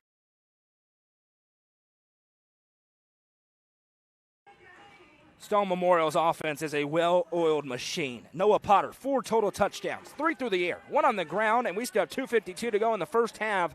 Panthers lead Livingston 28-8. Livingston will get the ball to start the second half. They want any shot. They got to go 2 for 1 because stopping Stone offense seems like a tall task. It's kind of been the story of Livingston the last 2 weeks, just not able to get stops when they need to. 22 passing touchdowns now for Noah Potter, 26 in total, and he is about to enter the Mr. Football conversation with how he's playing. As the kick is away, it's going to bounce at the 5 and into the end zone for a touchback. So 1st and 10 on the 20-yard line. And unlike the NFL, you don't have a ton of incentive for letting that go over your head and bouncing at the 4-yard line in high school football, but Livingston does here. Well, that worried me a little bit because you see that bouncing there. If that kicks the other way and the return man's got his back to the ball, that's a chance to recover it right there. Like one of Noah's 9-iron just checks up, little pitching wedge, checks up like that. One of my 9-irons in about August 7th. Absolutely. When the handicap was the lowest it's ever been. If I went out there tomorrow, yeah. It would blast all the way into the houses. You back hit there. Buc-ee's? Yeah, absolutely. Snap taken, play fake. Jenkins fires it. Carwile slides and makes the catch. That'll move the chains on a Wascon and Gary Maxwell Insurance first down. Livingston's going to have some urgency here. All 3 timeouts remaining. 2:45 to go in the first half, down by 20. When you get the passing game going a little bit, it's going to open up that running game as well. You've got to loosen this defense up a little bit. Hope everybody's enjoying some pulled pork tonight. The Vols have a little bit of revenge tomorrow. If you see me at Neyland, no, you didn't. I was in Fayetteville last year, and I got to get some revenge. 2 to the right, 1 to the left. Upcoming here for Adrian Jenkins. He has the shotgun snap. Here comes pressure again. This time picked up better. Has to roll away. Little jump pass out of bounds. Did it get to the line of scrimmage? They'll say it will, and it'll be 2nd and 10. Now that blitz, that's causing problems. They came with a safety blitz that time, and just the speed that those defensive backs have. If they find any crease to get through, they're going to make you throw it early. We're in the Nelson Trophy and Screen Printing broadcast booth tonight. Happy to be along with you. Nelson Trophy and Screen Printing, one of the longest-running all-inclusive sponsors here at UCR. The hat and shirt I'm wearing are from Nelson Trophy and Screen Printing. Jenkins takes the snap, gives to Weitzel. Weitzel up the middle, playing a little bit banged up, but still a physical run for Caden Weitzel on a gain of 6. 3rd and 4 as we near 2 minutes to play here in half number 1. Right back on the football goes Livingston Academy. 2 receivers to the left, 1 to the right. And early movement as the right tackle jumped up, and that'll be 5 yards. And unfortunately, and Coach Qualls is going to be livid about this, the PA system was blaring with the team over the ball. Not supposed to be able to get away with that, but they will. It'll be a 3rd down and about 8. Yeah, and it's tough, especially when you change your pace a little bit and get on the ball really quickly. Everybody running the PA and stuff is a volunteer, typically, so it's not an easy job. I've only thrown 1 PA announcer out in my career, though. Can't wait for that story. 2 to the left, 1 to the right. Stone shows pressure again on 3rd and 8. Jenkins takes the snap, looks right, fires it again to Carwile. Quick hitter, and he dropped it. If you want to hear the story real quick, he goes over the PA, he goes, well, there was a hold on the right side there, but apparently Jeremy didn't want to call it. No way. Called you out by name? By name. This is an interesting call here. You're down 20, but kind of have to punt it because you're back in your own end on the 35-yard line as the scoreboard has gone off, so we don't know how much time. There it is, 1:38 to go. This is going to be enough time for Stone to score twice with how quick they go. And that was in a junior pro game on Saturday, so made it all the an easier decision. Exactly. You're gone. Exactly. Smith has it. Puts his right foot into it. This one's a spinning kick. It was tipped, says the official, as it bounces at the 35. And for a punt that got tipped, that's not bad. All the way down to the 33-yard line for Coy Smith. And now Noah Potter gets to show off a little bit. 1:27 to go, 1 timeout. Might as well be 4 minutes for this Panthers offense. And what Livingston cannot do is give up a score here, Craig, because they're just not built to score and score quickly. No. They're built to kind of grind it out and punch you in the mouth, and they just don't have the play design to score quickly, but they cannot go down 4 scores. No. And the thing about it is, though, on the flip side, Stone Memorial is built for this. This is what they do. It's exactly what they do. This is it's going to be tough right here for this Livingston defense. They need to rise up. Score update, halftime. Upperman leads York 28-7 over on UCR2 on the Turner Roofing scoreboard. We'll let you know about Sparta DeKalb and every other game during the Happy Hiller halftime show. Noah Potter drops back, fires the deep hitter, and that is a 3rd-level throw by Noah Potter. Finds Hunter Haney. A Turner Roofing first down on a gain of 12. Good job keeping him in bounds, too, by Jackson Sims to keep the clock going. Sparta leads DeKalb 10-7 at halftime. Thanks to Jeremy in the comments for that. So a good game happening tonight there. Talk about a good name. Jeremy in the comments. That's a great name. Speaking of, Noah Potter checks over to the sideline. 1:14. Do we have a Craig on the field anywhere? Not yet. We'll see. Trips to the left. Potter going to roll to his left. Pressure there. Gets away. It's coming back again as he fires into the flat to Page, who just dances out of bounds, recognizing that the 72nd hold against the Panthers in the first half. It'd be hard to believe it considering the score, but they have been called for it a ton. It'll be 1st and 20. They have to have 150 yards of penalties, don't they? Isn't that much of an exaggeration? I mean, it is a ton. No. They have had a personal foul. By my count, that's the 4th hold. Had a couple of pre-snap penalties in there as well. And they still lead 28-8. Yeah. Trips to the left, 2 to the right. And only 1 drive they hadn't scored on. And that came right after the turnover. Snap taken. Potter drops back. Looks right. Now flushed. Eyes downfield. Looking for Haney deep again. There he goes. They did it again. Hunter Haney. Touchdown. Stone Memorial. Not quite 74. How about 66? Noah Potter, Hunter Haney, and it's all Panthers. 160 yards receiving in the first half for Hunter Haney. I'm as unofficial as can possibly be, but I've got him with 4 catches, 160 yards. That's a great game for a wide receiver. And again, it's just Livingston with their eyes in the backfield a little bit and letting Haney just leak past them. And once you turn around, he's 7 or 8 yards by you. And like you mentioned earlier, a perfectly thrown ball. Yeah. There's nothing you can do about it. And sneaky speed. You look at him, you don't think he's as fast as he is, but when he gets behind you, there's no catching him. And Noah Potter is on a different planet right now as the kick is away Fuego. And the kick is good. How about 5 total touchdowns in the first half for Noah Potter? You combine that with last week. So in 3 halves of football, he has 9 touchdowns.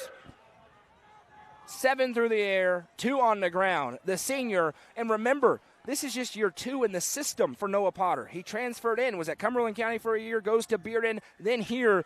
Derek Sanders said, with all I put on a quarterback, he was really like a freshman last year. He's in complete command of this offense, and this Stone team is a threat in Region 4-4A and maybe beyond. They lead by 27 points with 48 seconds to go in the first half. And up to this point, it doesn't even feel that close. Yeah. Livingston will get the ball to start the second half, but they cannot let Stone touch it again in this first half.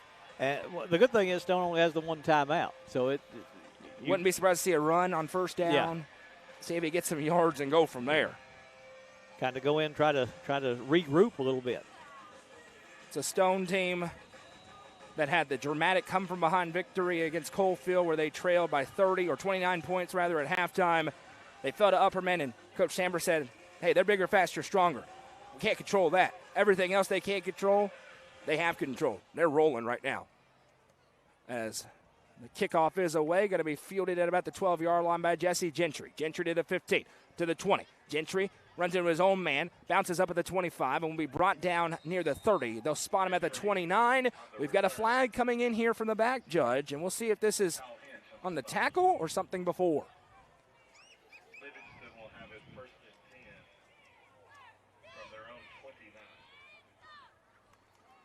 29. And it is a face mask, personal foul variety, so Livingston going to have an opportunity with 3 timeouts in their back pocket as this will push him past the 40-yard line.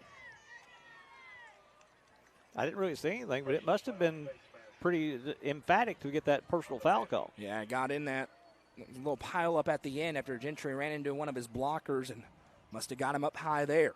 Well, and, that official's in the center of the field and has a straight, looking at right. the goalpost and has a look that nobody else has to see. Full receiver set from the 44-yard line.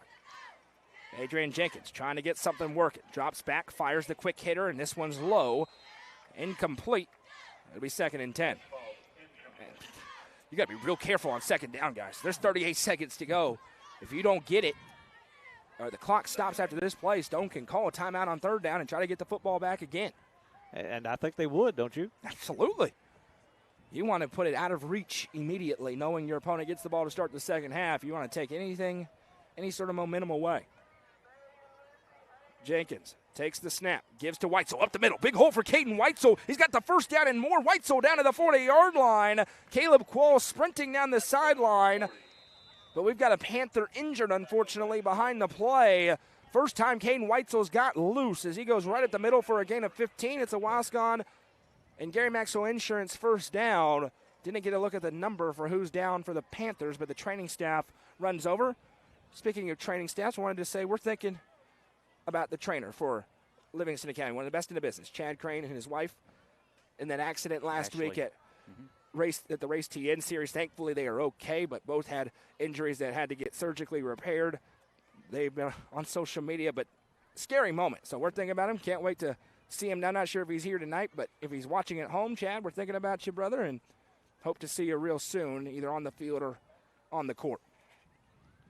Yeah, he's just a great guy. He's great with the kids, and just he can get people back into games pretty quickly, and we certainly hope everything goes good for him. And ironically, before he was at Livingston, he was at Stone. So it's just kind of funny. It's kind of funny how that works. And that's 17 here, guys. I believe that it is. And that's who we were talking about earlier. He's 57 is what Chance Hall. Chance Hall, the junior, who's being helped off the field, favoring his left leg. It'll be a 1st and 10 here when we get back to action for Livingston Academy after that run for Caden Weitzel. And that changes the calculus. Livingston now will be thinking about scoring going into the break with a chance to go 2 for 1. If Stone's going to be aggressive on defense, they're going to try to shoot the gap and try to make something happen. And hopefully that will give Livingston some numbers if they're trying to run the ball to kind of spread things out. 2 receivers each way. Jenkins takes the snap. Looking at the pump and go. Fires deep downfield to Carwile, and it's broken up. Torrey McDowell there in coverage. A nice job by the sophomore on a senior receiver. And it's going to be 2nd and 10, 12.8 seconds to go. Livingston keeps all 3 of their timeouts, but now you have a maximum of 3 plays remaining, depending on how quick they go.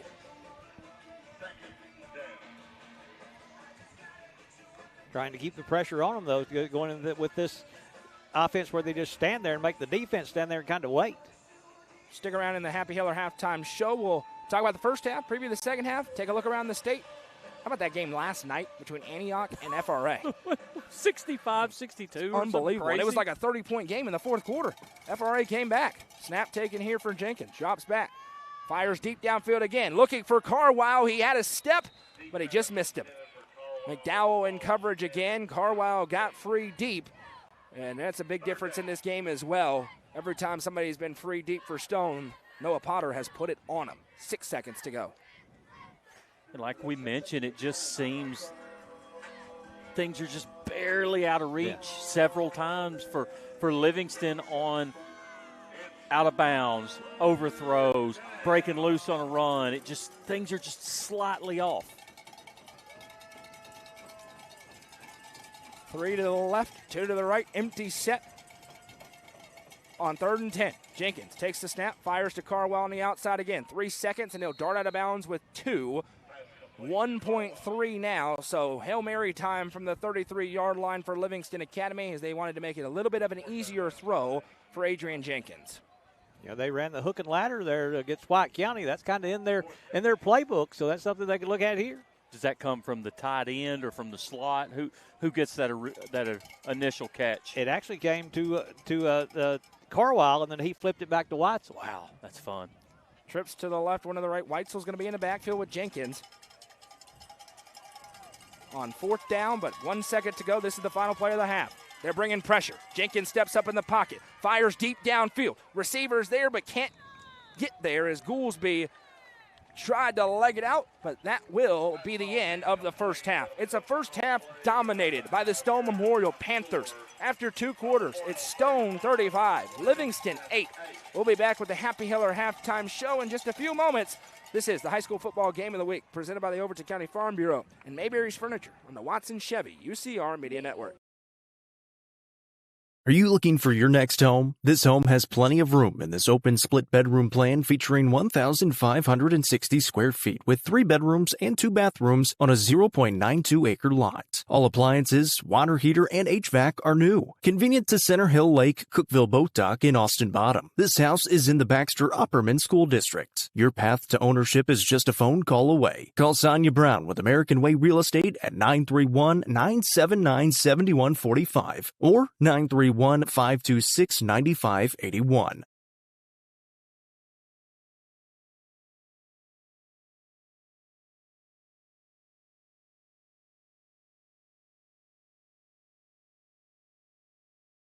Tee-Up is the Upper Cumberland's best indoor golfing experience. With 3 state-of-the-art golf simulators, you can work on some of the world's best courses, all in the comfort of their climate-controlled facility. Want to know where you can improve? See everything from club speed to spin rate in seconds. They also have plenty of other games to enjoy time with friends. Conveniently located at 141 4th Street in Baxter. Stop in.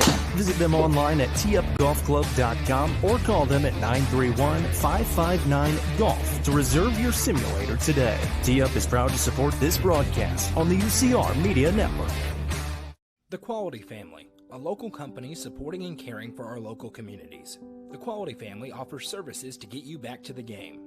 From bracing to oxygen and everything in between, we can meet your medical equipment needs with Buckeye Home Medical Equipment. If you have an in-home need for strength and conditioning, for example after a surgery or injury, Quality Home Health is available to provide individualized care while you are on the mend.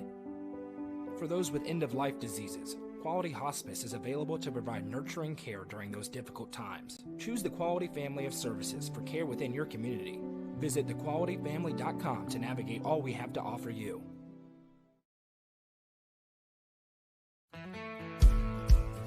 Let the bidding begin. It's time for the show, and you know it's gonna go high. There's a buzz in the air, and people come from everywhere to hear the auctioneer cry. The sound of the gavel never gets old when you hear an EJ say so. Live or online, we handle auctions of any kind. Call Amanette's Eagle Auction at 526-5335, where we soar higher. Legacy House is right here in the heart of Smithville. It's more than a boutique, it's a family story woven into every thread.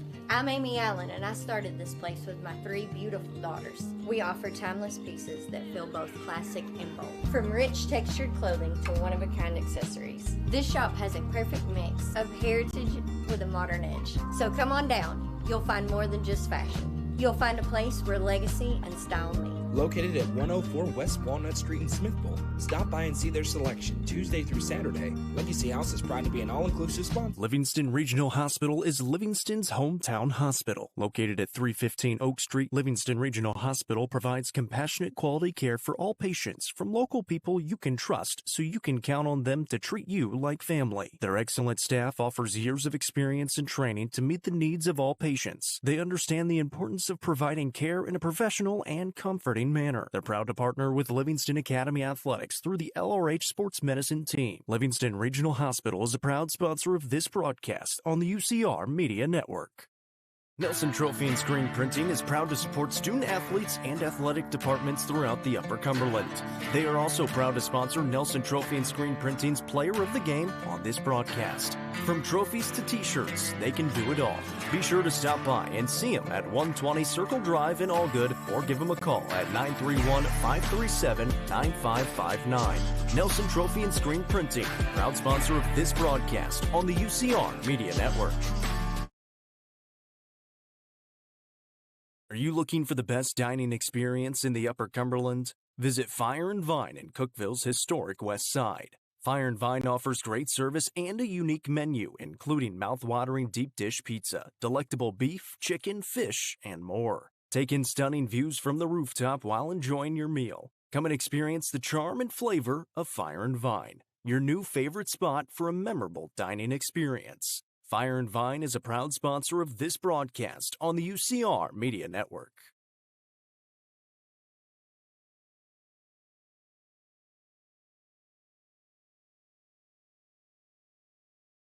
Turf Masters Landscape Management has been serving the Upper Cumberland since 1996. They offer a variety of services, including lawn maintenance, landscape design and installation, landscape lighting, irrigation systems, and more. For more information, contact Matt Wilson at 931-261-1587 today. Turf Masters Landscape Management is a proud sponsor of this broadcast on the UCR Media Network.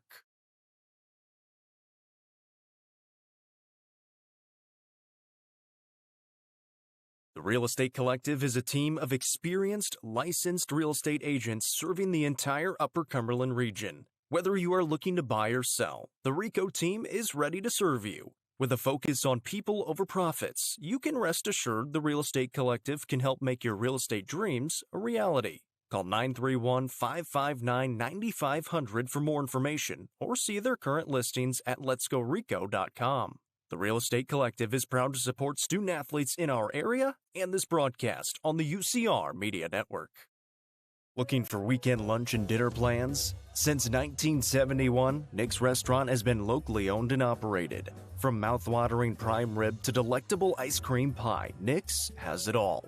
Their cozy atmosphere and great service will make you feel right at home. Plus, their banquet space is perfect for any event. Visit them at 895 South Jefferson Avenue or online at nickscookville.com.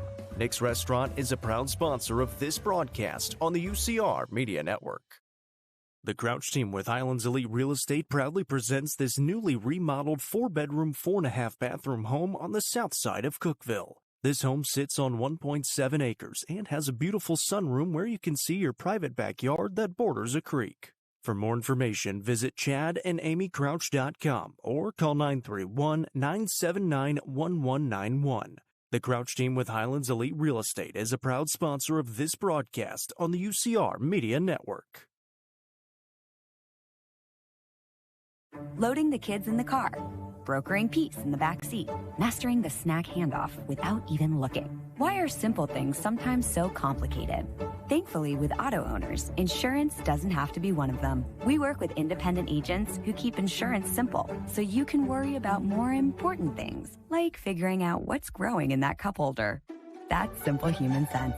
Visit swallowsinsurance.com or call us today, 931-526-4025. Protecting your future, it's what we do.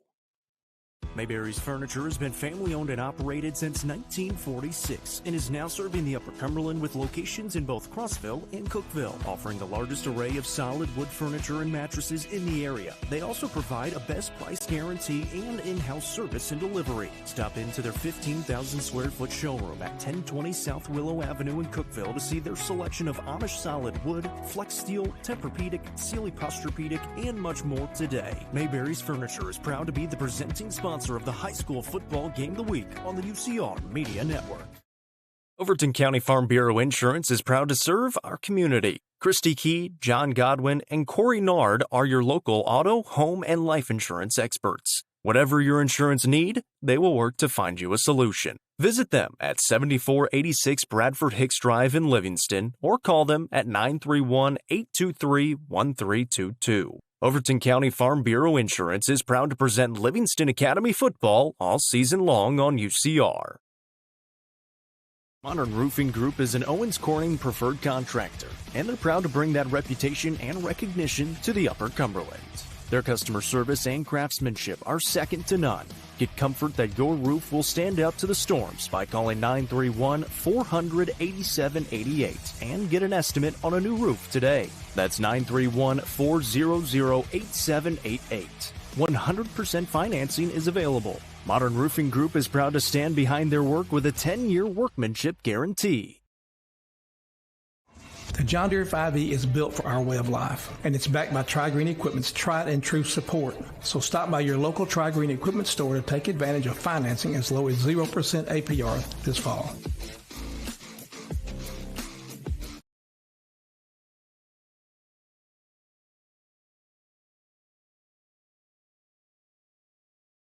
Mowing, cleaning, hauling, whatever is on your to-do list, Tri-Green has a John Deere tractor built to handle it all with ease. Whether you're tending the land or tackling weekend projects, this is a season to get things done. Visit us online at trigreen.com to see how affordable a John Deere tractor can be.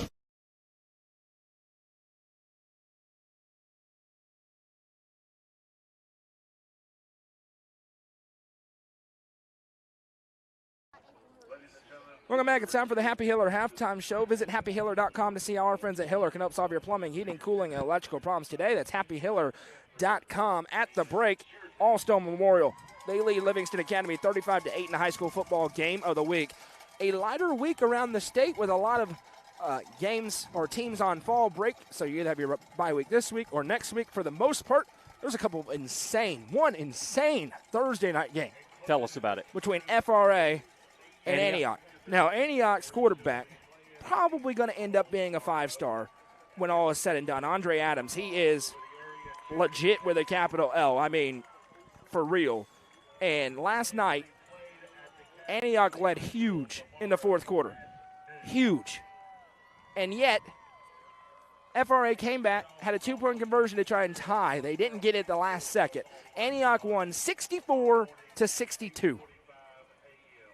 And the kid had 9 touchdowns in that game yesterday against FRA, who was the number 1 ranked Division II 2A team. Which handled Cookeville in the second half. People in Middle Tennessee think Antioch is becoming maybe what Ravenwood is as the number 1 contender to Oakland in Middle Tennessee, where there's a heavy favorite, but maybe the next team up could be the Antioch Bears there. That was the unbelievable game last night as we continue on with the Turner Roofing scoreboard. Jeremy, tell me how my Chucky Doak Rubber Ducks are doing tonight. What's funny, they are at the top of the list, by the way, and it is a final. It is final.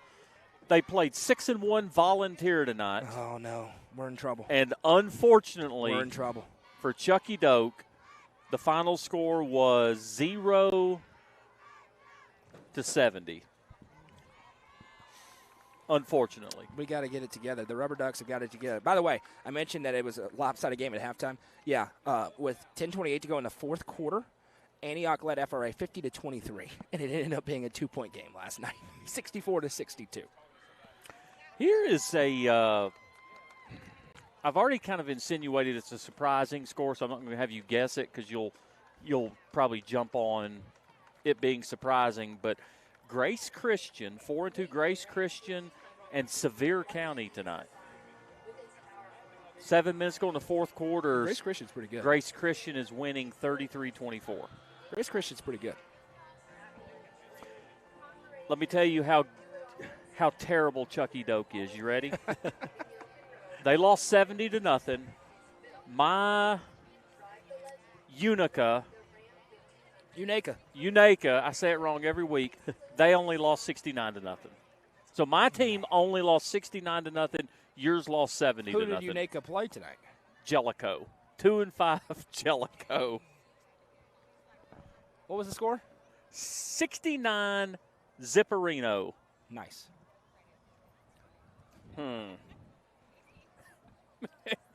Kingston over Scott County 17-3. Brainerd 20-6. Ottawa losing to East Hamilton 28-14. That's behind Chucky Doak. Ottawa may be my most fun name to announce. And by the way, Craig, this is Craig's first time listening to the live in person to the Turner Roofing scoreboard. It is not exactly an efficient way to move through the scores around the state. But it's fun. The record. Now, I will tell you the place I get most of my scores hardly ever put a comment underneath the score. But halftime, here's what I want to know. Here is the guess the score of the week. Halftime, Lookout Valley and South Pittsburgh. This has a footnote at the bottom of the score, by the way. They're done playing, is what I'm going to. They're not done playing. Okay, but it's a unique stat, Craig, if you will. Halftime, I'll just tell you, it's 62-0. Yep, that's not a surprise. Pirate, here's the footnote. Pirate defense has scored 4 touchdowns in the half. Lookout Valley in South Pittsburgh is about the most lopsided region game I think you could ever find. It's not exactly a fair fight. Sell Creek and Whitwell, 12-12. Wow. Gordonsville up on Trousdale, 26-13 at the half. Cannon County, 21-0 over Jackson County at the half. Smith County, 17-6 over Moore County at the half. We talked about it. White County, 10-7 over DeKalb at the half. Let me see if anything else jumps out at me. East Robertson up on Houston County, 7-0. Sycamore and Waverly, 13-0. One thing, Sycamore probably did not have the 12th player come off the sideline and make a tackle in this game. More than likely. That was crazy. I would think. I did have that happen at a junior pro game at Upperman 15 years ago, and I'm like, what in the world just happened? And then I remembered how you administer that. I actually got it right. Well, it's a touchdown if you feel as though he could have scored a touchdown. Okay. Now, if he comes out and tackles him and everybody knows he was about to get tackled, it's not an automatic touchdown, but it's just a 15-yard penalty, and he's ejected. So, but if you feel as though he could have scored a touchdown, it's a touchdown. Southwind up on Whitehaven, 21-14. And then we run into some money. We're not worried about Division II. Congrats on your money. Over on UCR2, Jacob and Colin have all the action. It was York early. Everyone, were you about to have a stunner tonight? They led 7-0. Upperman has rattled off 28 consecutive, and just as I say that, they scored again, 35-7. Upperman with 35 unanswered on the Dragons. And then they rattled the Beehive. That's it. And you mentioned the other game of really big note here in the Upper Cumberland in Region 4-4A. DeKalb County showing big signs of life, 10-7. Sparta leads DeKalb County at the break. It was 3-0, then 7-3, and now White County back out in front by 3 at halftime there. And Noah, we've talked about this, but I feel like DeKalb or Livingston. I promise you, if you don't play well, either one of those two teams can kill your playoff chances, And I think that they are good enough that, tonight Stone's playing really well. But either one of those teams are good enough, if you don't play well, to ruin your plans. And it is a White County team that had their sights set on winning the region. Last week, they are the only other team that is still undefeated besides Upperman in Region 4-4A. And after winning at Warren County last week, you watched the End Zone show. All the comments as we were talking about how dominant Upperman has been was, don't forget about Sparta. They play Upperman in Baxter in 2 weeks. If DeKalb wins tonight, the conversation's going to stop, and it'll then turn into a whole bunch of interesting tiebreakers as they try to decide who's going to be 2 through 4 in Region 4-4A. And from talking to coaches, the Alcoa question's out there. If you get second in this region and you win your first-round playoff game, you get Alcoa. But the reality is, on this half of the bracket, you're going to get Alcoa at some point anyway. And universally, all the coaches are saying, you just got to try to win every game that you can win because you don't have the margin for error to get cute and then end up missing the playoffs because of how tight this region is. What's funny is I was talking to a coach this week, and he mentioned to me that the 4 seed in this region potentially has the best route. That is correct, but the problem with that is the 4 seed then has to play Red Bank probably in the first round of the playoffs, which is not an easy trip. And then you turn around and you have to take Elizabethton, the longest road trip you can take in this new pod format to Elizabethton, and then you would get a great team in round 3. So ultimately, there's just not enough margin for error. You're seeing it tonight with DeKalb County and Sparta. Sparta talking about winning the region. Now they're in a dogfight with a team that everybody has written off so far. And by the way, DeKalb County wins tonight. They're not dead yet by any stretch of the imagination. Still with matchups to come against Livingston Academy and against the Stone Memorial Panthers team. Region 4-4A, you never quite know what you're going to get. It reminds me, obviously at a different level, but it reminds me of SEC football. And just the sense that every game's important. You can be a hero or a zero 1 week to the next, and you better win the games you should, or it's disaster sometimes.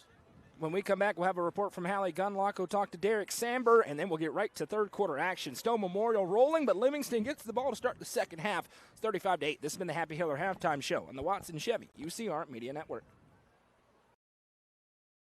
Watson Chevrolet is proud to present the area's best selection of new and pre-owned cars, trucks, and SUVs. Watson Chevy's staff of experts are ready to get you into your next vehicle with unmatched service and knowledge. Stop in at 2350 Cookeville Highway and get your vehicle serviced by their highly trained professionals. Right now, you can save money on oil changes, regular maintenance, and battery installation. And remember, don't buy till you see Jason Fye. Watson Chevy is proud to be the presenting sponsor of the UCR Media Network.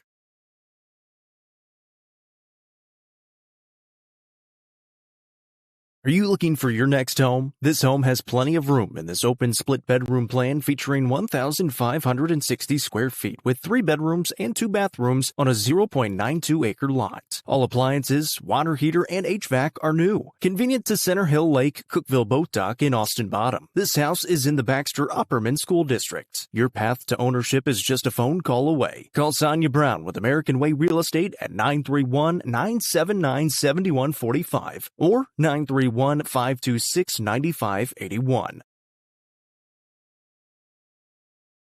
Tee Up is the Upper Cumberland's best indoor golfing experience. With 3 state-of-the-art golf simulators, you can work on some of the world's best courses, all in the comfort of their climate-controlled facility. Want to know where you can improve? See everything from club speed to spin rate in seconds. They also have plenty of other games to enjoy time with friends. Conveniently located at 141 4th Street in Baxter. Stop in.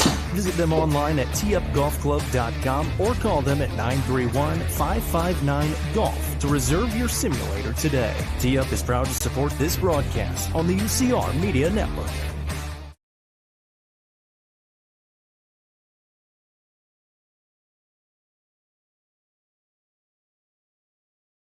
The Quality Family, a local company supporting and caring for our local communities.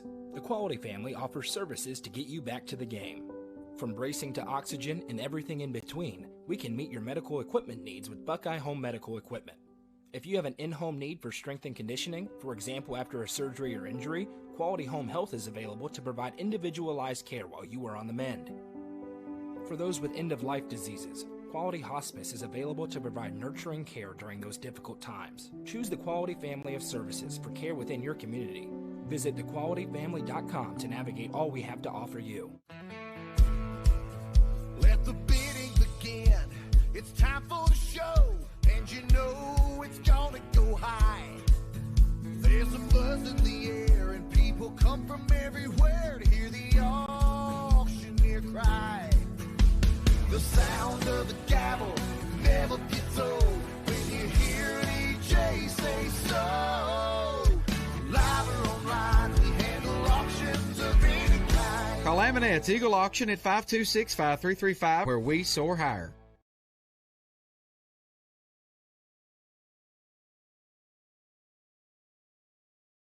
Legacy House is right here in the heart of Smithville. It's more than a boutique, it's a family story woven into every thread. I'm Amy Allen, and I started this place with my 3 beautiful daughters. We offer timeless pieces that feel both classic and bold. From rich textured clothing to one-of-a-kind accessories. This shop has a perfect mix of heritage with a modern edge. So come on down, you'll find more than just fashion. You'll find a place where legacy and style meet. Located at 104 West Walnut Street in Smithville. Stop by and see their selection Tuesday through Saturday. Legacy House is proud to be an all-inclusive sponsor of UCR.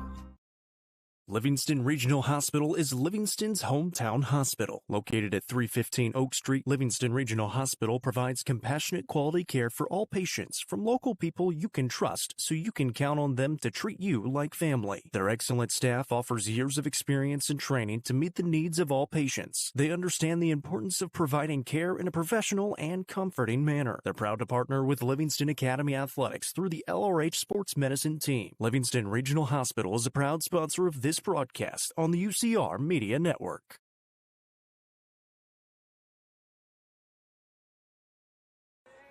Welcome back as the teams have retaken the field and are finishing up their warm-ups. So far, it is all Stone Memorial. They lead 35-8, but the Wildcats going to get the ball. Hallie Gunlock caught up with both head coaches coming out of the locker room. Hallie, what do they have to say? I'll start with Coach Derek Samber for Stone since I got to him first. He kept it very short. They just need to limit the turnovers. He's very happy with that first half, with their scoring, with their defense and everything. Just said the penalties are keeping them from, reaching their fullest potential. On the other side, Coach Qualls for Livingston said they have to get some momentum going in the second half. They get the ball first, need to get some turnovers, and get the scores back. Back to you guys. Thanks, Hallie. And, yeah, guys, Livingston had the one nice drive. They popped a big return with Jesse Gentry. They get it to about midfield. They go in and score. Outside of that, really nothing on either side of the ball. Virtually no resistance to the Stone offense outside of one drive in a sudden change situation. And offensively, just have not been able to get Caden Weitzel running. Stone's been sending the house on every play, controlling and dominating up front. I mean, it almost feels more lopsided than the 27-point gap on the scoreboard indicates. Yeah, I agree. If there's anything you can look for with Livingston now is you get the ball, you get to run your offense any way you want to. You're not pressured to have to throw it or whatever. You get to do what you want to do. Go down here and put 7 on the board, and let's kind of figure this thing out. And you get we just get to start fresh. Let's see what we got in this first drive, and let's see where the chips fall. Well, you look back to that White County game, it was, of course, the score was nothing like this, but it's 2 totally different halves. Everything just worked different for Livingston in the second half than it did in the first half. They can be explosive when they get people involved, but I think the pressure right now that Stone Memorial is applying is just making it so difficult to do anything. They don't have time to really set up, and that's just a credit to Stone Memorial. They get pressure on you, and they just make plays with their speed and their aggressiveness. Stone Memorial trying to make a play for the 2 seed in Region 4-4A. They keep playing like this, they're going to have a great chance to do so. They have a big one to round out their regular season back here against the White County Warriors. Is that here? That's here. Could be a big game the final week of the regular season. As an onside kick right up the middle for the Panthers. The ball's loose, still loose. Stone says that they have it, and they do. hopping out of the pile is Dylan Phillips in his return, and Derek Samber says, forget your momentum. They take the football back to start the second half. I will tell you that Derek Samber has just pulled the rabbit out of the hat over and over and over and over during his coaching career. There's one coach going to do that in the Upper Cumberland, and he's right here in a gray shirt. You know, and they are different stylistically, but kind of that Dan Campbell factor of they're just going to be aggressive all the time. No matter what happens, they're going to be aggressive. Great Derek Samber onside kick story after this play. Love it. And now we have a stoppage, so we may have an opportunity. No timer after the clock. Go ahead, Greg. Livingston Academy in York when he's the head coach at York. Livingston, and they're battling each other. That's when they were in the district together. And Livingston gets a safety. They tackle him for a safety. He onside kicks from the 20-yard line. They recover, and they go down, and they end up getting the win. I thought, how do you have the nerve to do that and then make it happen? They did it last week. 4th and 8 in their own end. Down on the road. In the second first half, forget it. They throw a bomb. Not only were they going for it on 4th down, they threw a 50-yard pass to Caden Page deep downfield. And I agree with Noah, but he said before they snapped the ball, there's no chance they're snapping the ball here. And he's right. And then you go, well, hold on. As I said, Derek Samber says, forget that. Trips to the left, to the right. Potter takes the snap, dropping back to pass. Noah Potter has all day. Fires into the flat, incomplete. Looking for Caden Page, and I mean, there have been very few incompletions tonight for Noah Potter. It'll be 2nd and 10. And Stone just seems to be going for the kill shot. They lead by 27. I've got him unofficially now with that throw, 12 of 21 on the night, 282 yards throwing the football. 4 passing touchdowns, a rushing touchdown as well for him, and we've got another stoppage. As we've had a lot tonight, but I think they're getting the spot sideline correct. warning? No, it's the spot. Oh, moving the ball, okay. They had about a yard too far, so they'll back it up, and we'll be ready to go. 3 to the left, 2 to the right. Potter takes a snap, drops back, looks left. He's being pressured, flushed away. Looks left, fires on the run, and it's batted down. A nice job jumping back for Livingston in the secondary as Drew Goolsby gets the pass break up. It'll be 3rd down and 10. Great recovery. He just had to lay out to knock that one away. He goes horizontal to the ground, and if he just gets a fingertip on it to knock it away, and sometimes that's all it takes. Thanks to Michael on the Turner Roofing scoreboard. Sparta now leads DeKalb County 17-7. Warriors coming out of halftime with a score. Full receivers to the left, 1 to the right. Potter on 3rd and 10 takes the snap. Delayed blitz, fires over the middle, wide open again is Carson McCoy. Stone's had a bunch of 3rd and longs tonight, and it has not mattered. Another Turner Roofing first down. It's a gain of 17, and they move the sticks. And just like Craig said in the first half, the tight end, sometimes you just lose where he's at. It's so dangerous. Potter takes the snap again, drops back to pass, looks right, fires on the quick hitch. Receiver makes the catch on a knee, and it is a Turner Roofing first down as he finds Hunter Haney. Last week it was Kyle Hinch. This week it's Hunter Haney as the weapons are galore for this Stone Memorial offense. Hunter Haney, 171 yards receiving tonight for the Stone offense, and what a great play there just to get the knee down to get inbounds. Stick around postgame for the Whitecourt Realtors and Livingston Regional Hospital postgame show. Hallie will talk to the Nelson Trophy and screen printing player of the game and the winning head coach. Potter rolls to his left. This one's coming back again on the 92nd hold against Stone Memorial. It'll be 1st and 20 after they mark this one back. Yeah, that's an easy flag there if you're an official. And they love that play where Potter spins out of the pocket to the left, but as the lineman goes to go with the quarterback, sometimes those linemen can keep a hold of them and leads to the 10 yards. Now they say you can have a certain amount of time to hold them there when they spin away. Did you? Yeah, I agree. And you keep your hands inside, because I'll tell you, they talk about, hey, keep your hands inside. There is so much jersey grabbed with your hands inside. Yeah. It's just when that defender starts to pull away from you, you just got to let go. Yeah. Potter takes the snap, drops back to pass, fires into the flat for Page, and he dropped it. Right through the hands. Goolsby was breathing down his neck. It'll be 2nd down and 20. Score update. Oh, it was fun while it lasted. York led 7-0. Now it's 42-7. Run the clock. once they get to the fourth quarter. Second half. Oh, is it? Oh, yeah. Ah, that's right. Fourth quarter in basketball. That's the worst rule ever. They need to make it both ways. Snap taken, hand off to McDowell on 2nd and 20. Around the right side. He's hit, and now just grabbing him by the ankle and wrestling him backwards was the Wildcat defender. That was a really nice job for Livingston coming out of the secondary for Marius Birdsong. And it'll be 3rd down and 19. Can Livingston finally get a stop on 3rd and 15 plus? They've had big plays in their playbook all night, and now they're in 2-down territory. You know, they're going to try to keep this if they don't convert it. 4 receivers set, no check over. Livingston's been really good against that hard count stuff tonight. They have not jumped. As McDowell goes to the right side of Noah Potter. 3rd and a mile, snap taken. They're going to run it. McDowell around the left side, breaks a tackle. There he goes with the speed. McDowell stutter steps past the 15-yard line and down. They run it on 3rd and 19 and get 20 for Turner Roofing and Gary Maxwell Insurance first down. It's 1st and goal for Stone. And again, we talk about the football gods being good to Stone tonight. How many times have they had a down and distance and go 1 yard past or 2 yards past? Probably 5 times it feels like tonight.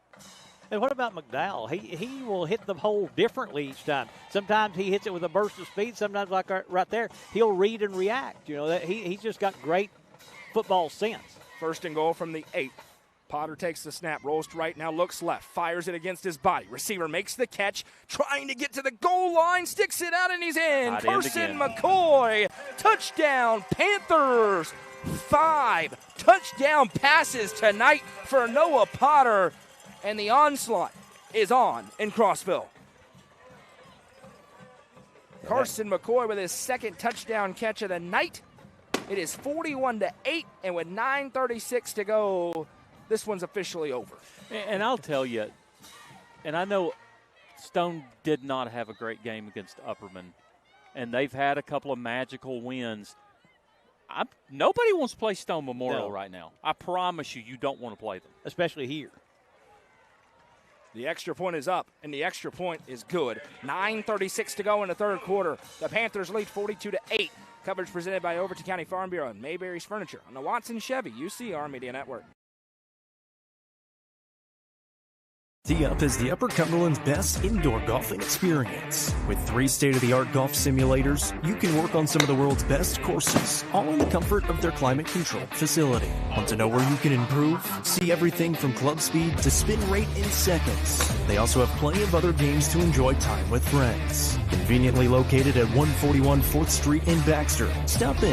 Visit them online at teupgolfclub.com or call them at 931-559-GOLF to reserve your simulator today. Tee Up is proud to support this broadcast on the UCR Media Network. Welcome back. Derek Samber says no momentum for the opponent. He comes in and onside kicks it, and then Noah Potter has his 5th touchdown pass, 6th total touchdown of the day. Stone leads Livingston 42-8, and the Panthers are about to run their winning streak up to 4 games and get to 7-1. The only question is, how many youngsters get in, and what's the final score? As this low-line drive kick will bounce up and be fielded at the 15-yard line to the 20. Stutter stepping is Jesse Gentry, and he'll be wrestled down at the 24-yard line, where we will see this Livingston offense for the first time in this second half, and the clock is indeed running. The earliest running clock we've had this season on a game we've called. I agree, and now, if I'm Coach Qualls, I'm selective with Weitzel here. Yeah. And I feel like this game's over. We've noticed that Weitzel could potentially be banged up a little bit. I'm super selective with how much I use him in the second half. Because there is still a chance to make the playoffs, and the big games are still down the road. Right, and when we talked on the Wednesday Night Football show this week, it'll be back on Tuesday next week, potentially, depending on volleyball. It'll be sometime next week. That this could be an elimination game for Livingston when it comes to the top 2, but the battle for the 4 seed is very much still alive as Jenkins takes the snap, crushed as he throws, finds Weitzel in the flat, and he's dropped immediately. Loss of 4, and Adrian Jenkins got destroyed. From the blind side, a blitzer came unblocked. He's back on his feet. It's a loss of 3, and it'll be 2nd and 13. And it's unfortunate. I don't think there's anything dirty or malicious there. I think it's a clean play, but that's a tough play. Carson Bunker, just tattooed Adrian Jenkins. Every time there's a big defensive play, it's either Bunker or Davis. It feels like they've got their nose in everything. The game that really is going to jump to the forefront for Livingston Academy is that matchup with Macon County in a couple of weeks. Out of the bye week, two to the right, one to the left. And snap's going to be taken. It goes right through the hands of Drew Goolsby. He has to fall on it. And right now, one thing Coach Caleb Qualls is not going to like is the wheels are blowing off the wagon for Livingston right now. He's going to want to see him try to finish this through no matter who's out there. And that's not what's happening, as this is going to be third. Let me do my geography today. Third in Cleveland, Tennessee, upcoming here for Livingston Academy. It's a long way.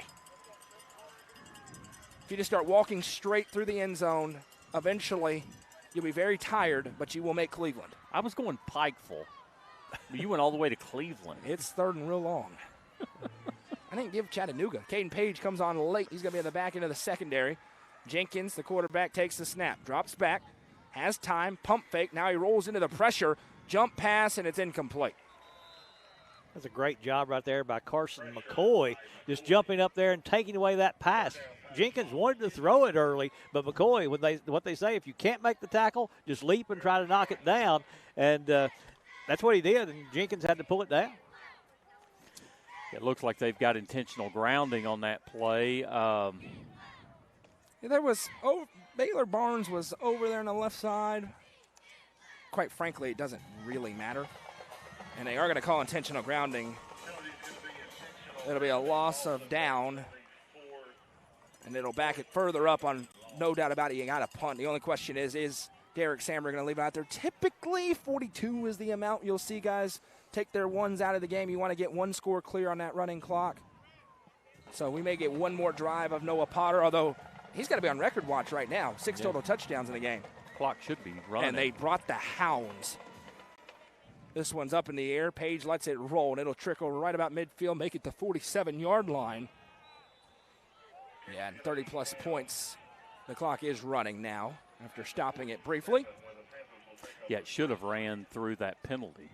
And Noah Potter's walking, clapping his hands together without his helmet, so his day probably done, and you can't blame Derek Samber for that. Wants to protect his superstar quarterback in his senior season. This is a Stone team. We called them the last 2 weeks. This is the fourth Stone game we've done, Jeremy. Feels like the ceiling raising by the week with this Panthers team and how they're playing. Again, we talk about it. They ran into a little buzzsaw with Upperman, but other than that, they've just controlled every situation that we've seen. York hit an 80-yard touchdown. So Adam Kane put his offense back on the field, up 42-14, as they did go back under the running clock there. Run receiver each way. Snap taken, handoff around the right side. A.J. Vandiver with it. Vandiver puts a foot in the ground at the 45 and will be destroyed down at the 41-yard line. Couple of different Wildcats in there defensively. Derek Munoz and Jordan Geist. Gain of about 7. It'll be second and 3. Those two combine a lot for tackles. They play those linebacker spots, and they both run to the football very well. And Derek Munoz, that was a big-time tackle. That's one of those that when you hit the ground that hard, that can rattle you for the rest of the game. Next week, high school football game of the week presented by Mayberry's Furniture. Back in Putnam Counties, the Cookeville Cavaliers begin their 3-game sprint to the finish, trying to turn it around in this bye week. They have a winnable one next week. Should be a good game as the Farragut Admirals come to town. We'll have all the action for it. It'll be myself, Jeremy, and Hallie, live from Cookeville. Snap taken, handoff again up the left side. Rumbling forward is Lincoln Eldridge, the junior. He really went to the bell cow role with Vandiver left with an injury a few weeks ago. He has 4.6 yards per carry and 4 touchdowns this season. That time he gets close to the line of the game, but they are going to say third. Nope. It is a Turner Roofing and Gary Maxwell Insurance first down for the Panthers. And if you're both teams at this point, you just want to stay injury-free. You've got to play. You want to let some of these young kids make some plays, get their playing time, but the main thing you want to do, because there's still, you mentioned it, there's still a lot on the line for both teams, and we want to come out injury-free from this point forward. Houston Davidson is the freshman quarterback in. Could be the starter next year for this team. He gives to McDowell on the left side. Geist has him in the backfield. McDowell tries to get away, and Geist says no. Slings him down by the jersey. Big loss on the play of about 6 yards. It'll bring up 2nd and 16. Yeah, Livingston with the young quarterback in there, they're blitzing now. They sent more than they've been, and they kind of changed a little bit. The first half, they were running only 2 down linemen on that defensive line. They went to 3 now, and they get a little pressure with the younger quarterback in there that's going to hold it a little bit longer. 2nd down, and make it 17 here. As time continues to tick away, we got a running clock. And with the youngsters in, Vandiver and Davidson come all the way over to get the play, and we'll run back into the huddle. Game clock. Play clock's running low. It's at 6 seconds. Caden Page still on the field, so if they start to throw it, there's some weapons. Snap taken. Davidson is going to roll to his right. Looking downfield, fires to Page, and it's nearly intercepted as the throw was off the mark. We got a little kerfuffle late, but everybody's okay. Oh, what? Kerfuffle. You just made that We went up. through last year. This is a real word. No. Logan Sells almost had a pick. We literally did it last year, and I think it was here. Well, I'm telling you. We Googled kerfuffle. It's a word, man.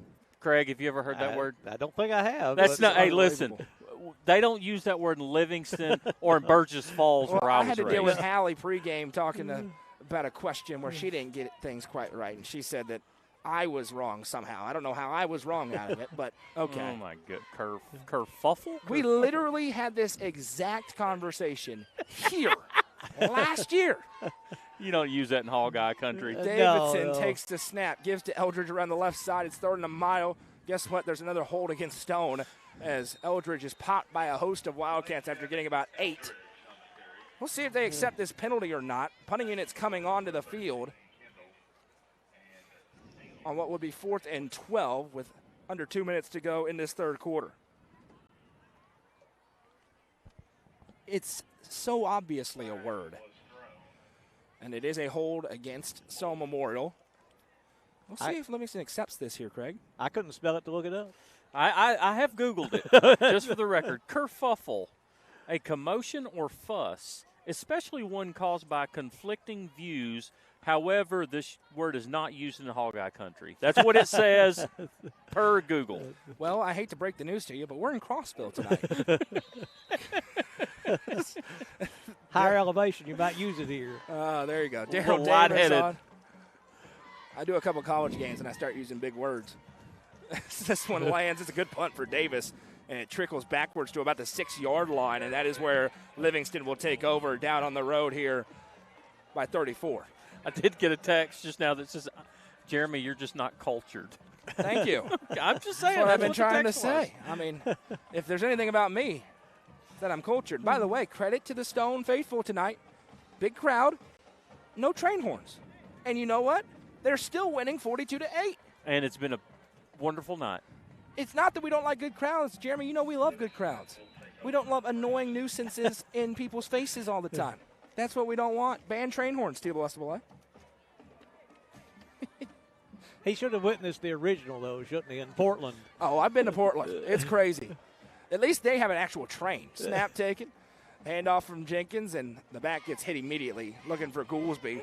Loss of a couple on the play. They do not have to snap it again in this 3rd quarter, as Stone Memorial has this thing in cruise control right now.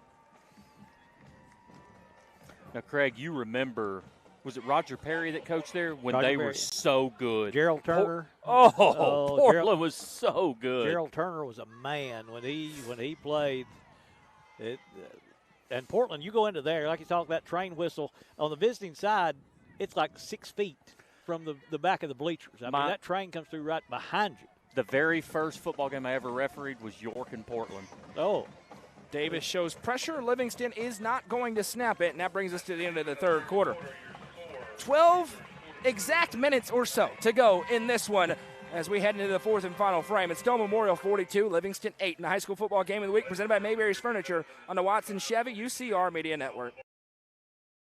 Mayberry's Furniture has been family-owned and operated since 1946 and is now serving the Upper Cumberland with locations in both Crossville and Cookville, offering the largest array of solid wood furniture and mattresses in the area. They also provide a best price guarantee and in-house service and delivery. Stop into their 15,000 square foot showroom at 1020 South Willow Avenue in Cookville to see their selection of Amish solid wood, flex steel, Tempur-Pedic, Sealy Posturepedic, and much more today. Mayberry's Furniture is proud to be the presenting sponsor of the high school football game of the week on the UCR Media Network. Overton County Farm Bureau Insurance is proud to serve our community. Christy Key, John Godwin, and Corey Nard are your local auto, home, and life insurance experts. Whatever your insurance need, they will work to find you a solution. Visit them at 7486 Bradford Hicks Drive in Livingston or call them at 931-823-1322. Overton County. Everybody was eager to get started quickly here as Adrian Jenkins takes the snap, fires it to Rocco Carwile, who makes the catch. Stiff arm for Carwile, and he does have a Wascon and Gary Maxwell Insurance first down. We're in the Nelson Trophy and Screen Printing broadcast booth. I'm Noah McKay. That's Jeremy Tollison. That's Greg Cantrell. Allie Gunlock on the sideline. It is a Gary Maxwell Insurance first down. Ironically, Gary Maxwell Insurance first down. I just got a text from Gary Maxwell that says, "You two be quiet and let Craig call this game." I'm going to be honest. It's 42-8. Jeremy and I are going to hit the road. And Craig's hey, going to Craig, take we'll us. see you next time, brother. Craig's going to take us Have a great home night. Thanks, Gary. the rest of the way. Oh, our advertisers want it. We're going to give them what they want. See you later. I think the world of Gary, I have to say. Absolutely. Jenkins fires it into the flat. Gentry makes the catch.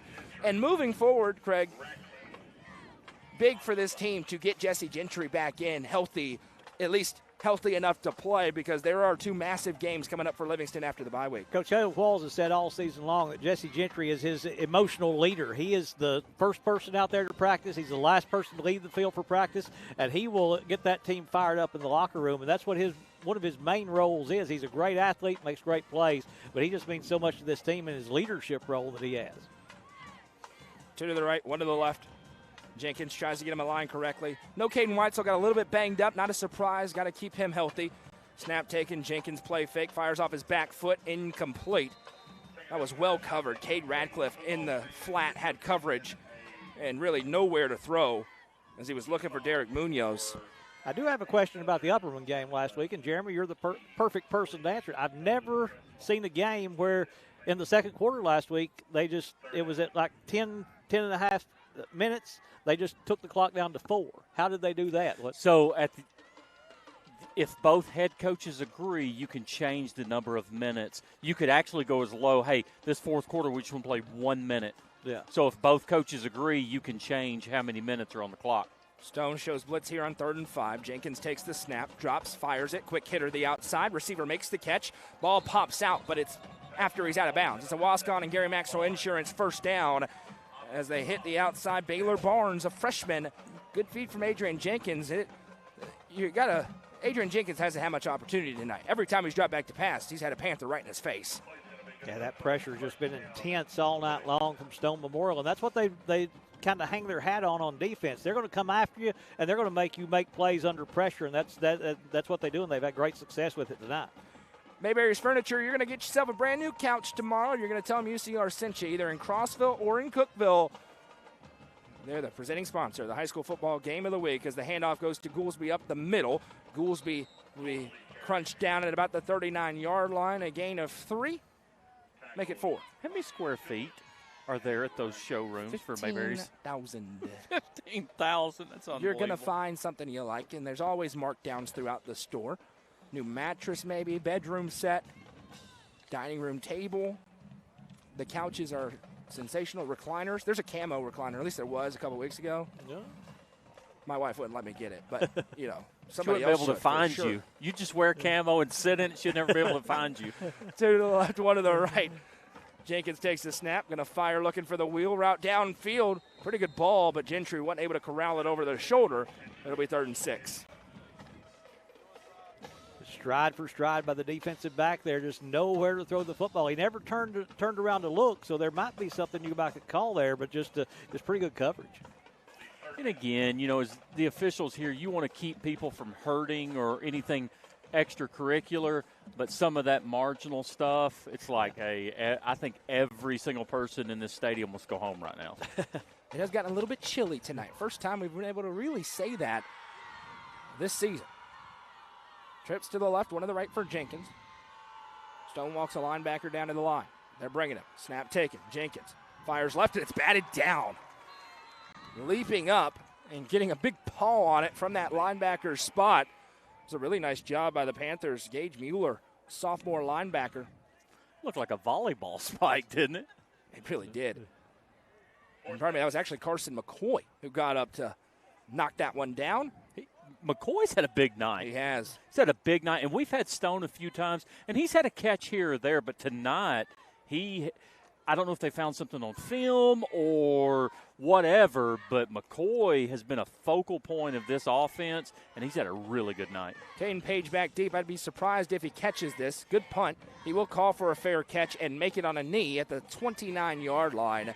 So we go under 7 minutes to go, and we'll see the young Panthers at least one more time here, up 42-8. And there was a moment Livingston went down after a big return, cut it to 6 points at 14-8, and then Stone Memorial threw the anvil down, and it has been all Panthers ever since. Yeah, that's just a good response. This is the first time that Livingston's been on the road since Smith County 4 weeks ago. It's been a month since they've been away from Tom Davis Memorial Stadium. And you come in here, it's kind of separated. It's a completely different look playing in here. So that might have been something that's had a factor tonight. Like we talked about, you're as far away from the playing field here as you are at any high school in the state, I would say. You are. And don't forget, stick around for the White Coat Realtors and Livingston Regional Hospital post-game show.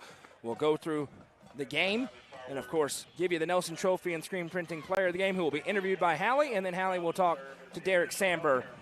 Unlike last week, everybody and their mother knows who it's going to tonight as the Nelson Trophy and Screen Printing Player of the Game. I agree with you. And we need to thank your lovely bride for repairing the chain after Easton says it broke on its own. I don't know what that really means, but Miss McKay fixed it, and it's wonderful. We'll see if it survives the night. It does look great right now. Leave it out of Easton's hands. It takes some brutality down there in young Easton Tollison's hands. Who does, what's the role? He likes it when I shout him out. He's the runner. Hallie needs some stuff sometimes, and he comes running up these stairs, which here it's a little bit tougher, but not for him. I'll tell you another role you may or may not have noticed. He's also caught every single extra point that Stone is kicked. He catches it and gets the ball and runs the ball back to the sideline. So he's a runner for multiple people. Okay. Why is the clock stopped? Because what Stone just did was try to kill a bunch of clock off by having a discussion. They did that against York, and it was beautiful. There was not a snap in the last 2 minutes and 30 seconds of the game. And for some reason, they stopped the clock there with 5:58 to go, and it is still stopped in a 42-8 game. Let's Should go. be running. Let's go. Snap taken for Potter. Or pardon me, not Potter. Davidson. Force a habit. Now being slung down as another new back in for Stone. That is Gage Mueller. I shouted him out earlier. I was just a little bit ahead of myself. It'll be 2nd down and 7.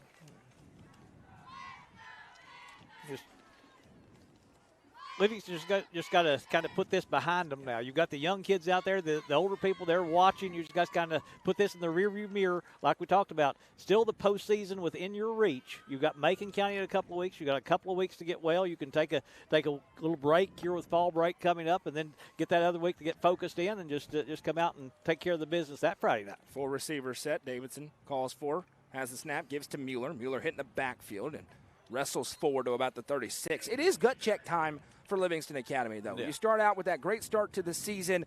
You're 5-1. You have that narrow loss to White County, and you feel like everything's in front of you. And then last week happens. Well, that's happening to everybody. Upperman has blown out everybody in the Upper Cumberland without resistance. But you turn around tonight, and not very competitive in this football game, all things considered. It's going to be an important bye week for this young coaching staff. Get back maybe a little bit of self-scouting as well, because it's not like there's an easy turnout. Macon County had the lead throughout last week on this Stone Memorial Panther team. They have to bring their A game if they want to be back in the playoff discussion, which was the goal entering the year. When we talked to Caleb Qualls in the preseason preview series, said they want to be a playoff team. They don't beat Macon County, that will be off the board. So a big one upcoming there as Davidson takes the snap, gives to the back, who'll be cut down immediately. And then all of a sudden you think DeKalb County, they're getting better as the season goes along. So they're kind of in the mix as well. 4th down and 3, and why not? Derek Sam, we're going to leave the offense on the field here and try to end it as we go under 4 to play. We appreciate the great Nathan Brown, athletic director here at Stone Memorial, making our life easy as always. Man, treat us so good up here. He And can't listen, control the size of the press box. No. But we always have a table and chairs. I agree. They treat us good here, but I'll tell you, we get treated very well everywhere we go, and we truly appreciate that. Absolutely. 4 receivers set. Davidson takes the snap on 4th down. Quarterback keeper around the left side. Little hole closes quickly, and Livingston going to bow up and get the turnover on downs. They'll have an opportunity to maybe build something into next week, or into a couple of weeks, I should say, as we go to 3.5 in a play, but Livingston will have it 1st and 10 on the 37-yard line. You don't realize until you go out to different places how many good people you run into around these schools, do you? I get treated much better as a broadcaster than I do as an official that made a call with 5 seconds to go, for the record. We talked about Livingston, what's upcoming for them. Stone Memorial, they get the off week, and then 2 big ones, DeKalb County, and then what very well could end up being for the 2 seed in Region 4-4A, which means a home playoff game as the White County Warriors will come to town. A couple of big games for the Stone team, and they will be at DeKalb County out of their bye week in a couple of weeks. Trips to the left, one to the right, snap taken. Keeper around the left side trying to cut it upfield. Big stick and down as Logan Sells is now at quarterback, at least on that play. Cade Radcliffe in there defensively.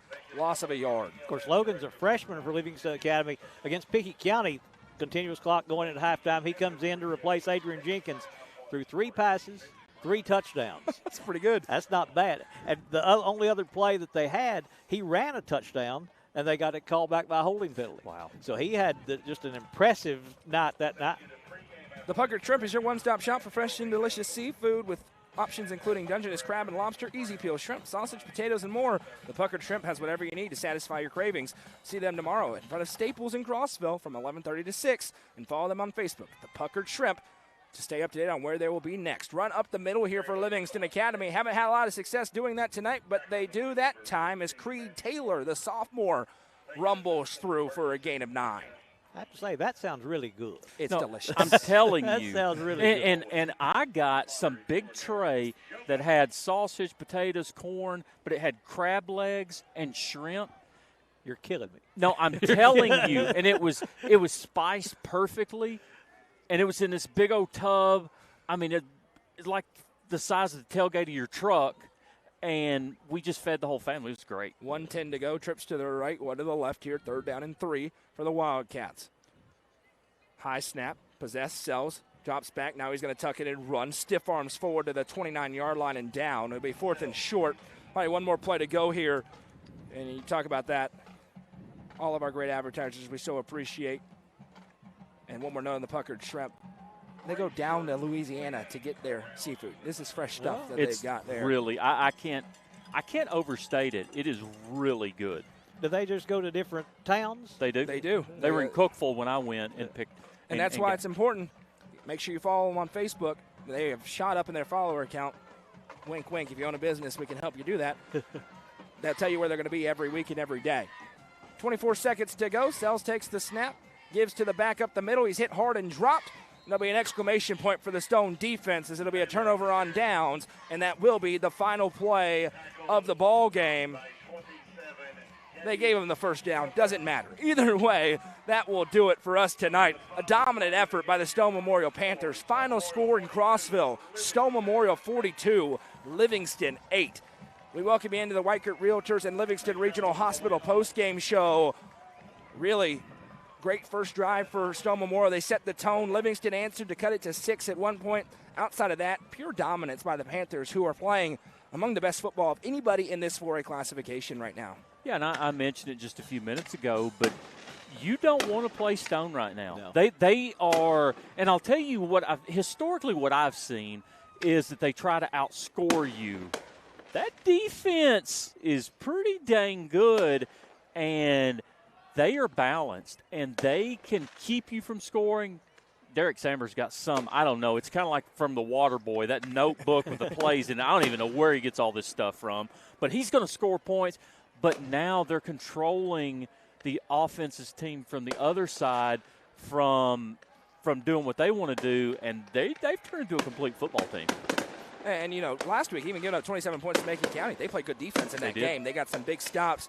And for Livingston, starting to get a gauge on where they're at here in year one. It's already been an unbelievable first year for Caleb Qualls. Maybe not quite to the level, obviously, of an Upperman or of a Stone Memorial right now, but still a lot in front of them going into the bye week before turning around with the reigning state champions in a couple of weeks. Just a huge step forward this team has taken. They have just made strides that nobody really thought they could. They've just done things that have impressed everybody, and they've done it just by having leaders. And that offensive line, that's where it's been started the last few weeks. They did good things. Tonight, that pressure, I think, just kind of overwhelmed them a little bit, and kind of with Upperman, too. They just had so much pressure on Livingston Academy, and sometimes that's hard to overcome, but they have taken great steps forward, and I just think Coach Caleb Qualls is leading them in the right direction. There is no doubt about it. The Nelson Trophy and Screen Printing Player of the game tonight, Jeremy Tollison, is Noah Potter. And I'll tell you, just phenomenal. And here's the thing. Had Hinch not had such a great game last week, Potter wins last week. But tonight, Noah Potter just put the bow on it, the exclamation point, whatever you want to call it, and he just put on show. He had 400-plus yards from scrimmage last week. Didn't get the Nelson Trophy and Screen Printing Player of the Game award. He does get it this week, and it's because he accounted for 6 touchdowns. 5 through the air, 1 more on the ground. Livingston didn't have an answer for him. Nobody has an answer for Noah Potter right now. My first time seeing him, and he just runs this offense so well. And like you talked about, Coach Samber talks about this being a complicated offense, and it is, but he sees the field so well. And in his second year in the program, just being able to read where everything needs to go, and he puts the football in the right place. If you do that, good things are going to happen. The senior quarterback is down there with Hallie Gunlock right now. Here she is with Noah Potter. Noah, great game tonight. I think you had 5 touchdowns passing and 1 running touchdown. How are you feeling with your performance? I feel great. I mean, this is a great team win, and we just stamped our playoff spot. We got 2 more games to go get second seed and have a home playoff game, and I'm just so happy for the guys. I mean, we've worked our butt off, and I think it's starting to show. You're coming into fall break. What are you going to off with to prepare for the probably rest. A lot of rest, but a lot of film. DeKalb's a good team, really coached team. They got good athletes. Thank you, Noah. Congratulations. Thank you. So now she'll be joined by Derek Samber once he makes his way down there. Noah Potter, really good kid. Comes from a good family, and he is in complete command of this offense right now. And what a weapon he is for his head coach, who is one of the most creative signal callers in the entire state. Here's Hallie with Derek Samber. Coach, you overcome a lot of penalties tonight on offense, which are usually drive killers. What was the key to that? Yeah, sustaining, executing what we got, and kids making plays. You get behind the sticks. We've proven we can overcome that. Hope we can do that down the stretch. Hope we just don't get behind the sticks down the stretch. How about your defense against Caden Weitzel tonight? Great job by them. We had a goal for them. He's a heck of a player. We wanted to limit him to a certain number of yards. We practiced that all week. Kids did a great job. 1 score on the board, we can live with that. Should be able to overcome that. Thank you, Coach. Congratulations. Thanks, Hallie. Back to you guys. That is a victorious Derek Samber. Once again, Hallie's talked to him a lot this year. She may not be done. And really, I think, if guys, as we begin to wrap up here, if you said, what's the perfect type of team for Derek Samber? Athletic, a lot of weapons on the outside, really smart quarterback that can both run and throw. He has all those things, and look at what's happening, stacking up good win on top of good win. And when you consider the domination that it was tonight, this one could arguably be one of the best wins of the season for the Stone Memorial team. I agree. And listen, Livingston is a really good football team. And Stone they just had the answer for them tonight. And Livingston just couldn't get anything going. But again, I've sit there and harped on this the whole game. But this is as balanced of a Stone team we may have ever seen. I mean, their defense is good. Offense is good. Special teams are good. He's just got balance, and they're really impressive. 5-3 game one time up here, Livingston Academy and Stone. You don't see that often. Turns into a 42-point game tonight. That's just what he brings to the table. The deep throw. If you can make the deep throw, you're going to be in games. And when you get behind people and they're not going to catch you, then good things are going to happen. No doubt about it. Both these teams go into the off week now in fall break. They'll rest up, try to get a little healthier, and then it's a 2-game sprint to the finish in what has been the best 4A region in the state of Tennessee. Next up for Stone Memorial, a trip to DeKalb County in a couple of weeks for Livingston. Back home one more time in Tom Davis Memorial Stadium as they welcome in the reigning 4A state champions, who will be coming off a non-region game. They get their bye week. They're licking their wounds a little bit. That's going to be a big-time fight as the Macon County Tigers come to Hogeye Country in a couple of weeks from tonight. What's next for us? Well, next week we'll have Region Volleyball Tournament. We'll also have the UCR Football Show and a day to be determined based on how the Region Volleyball Tournaments go.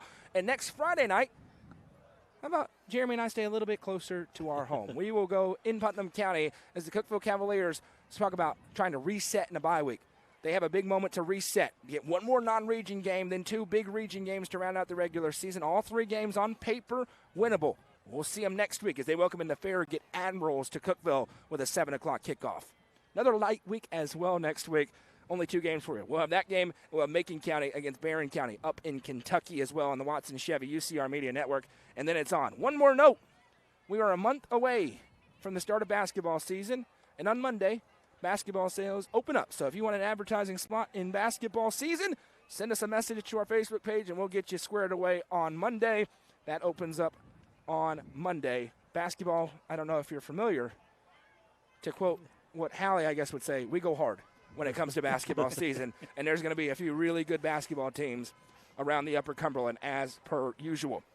That will do it for us tonight here from Crossville. Craig Cantrell, an honor and a privilege, sir. We love having you on with UCR, and an honor for us to be able to share the headset with you tonight. Can we bring Craig every Friday? He makes us look good. Well, and sound good. I think he would like to be with the Livingston Academy. I know. I understand.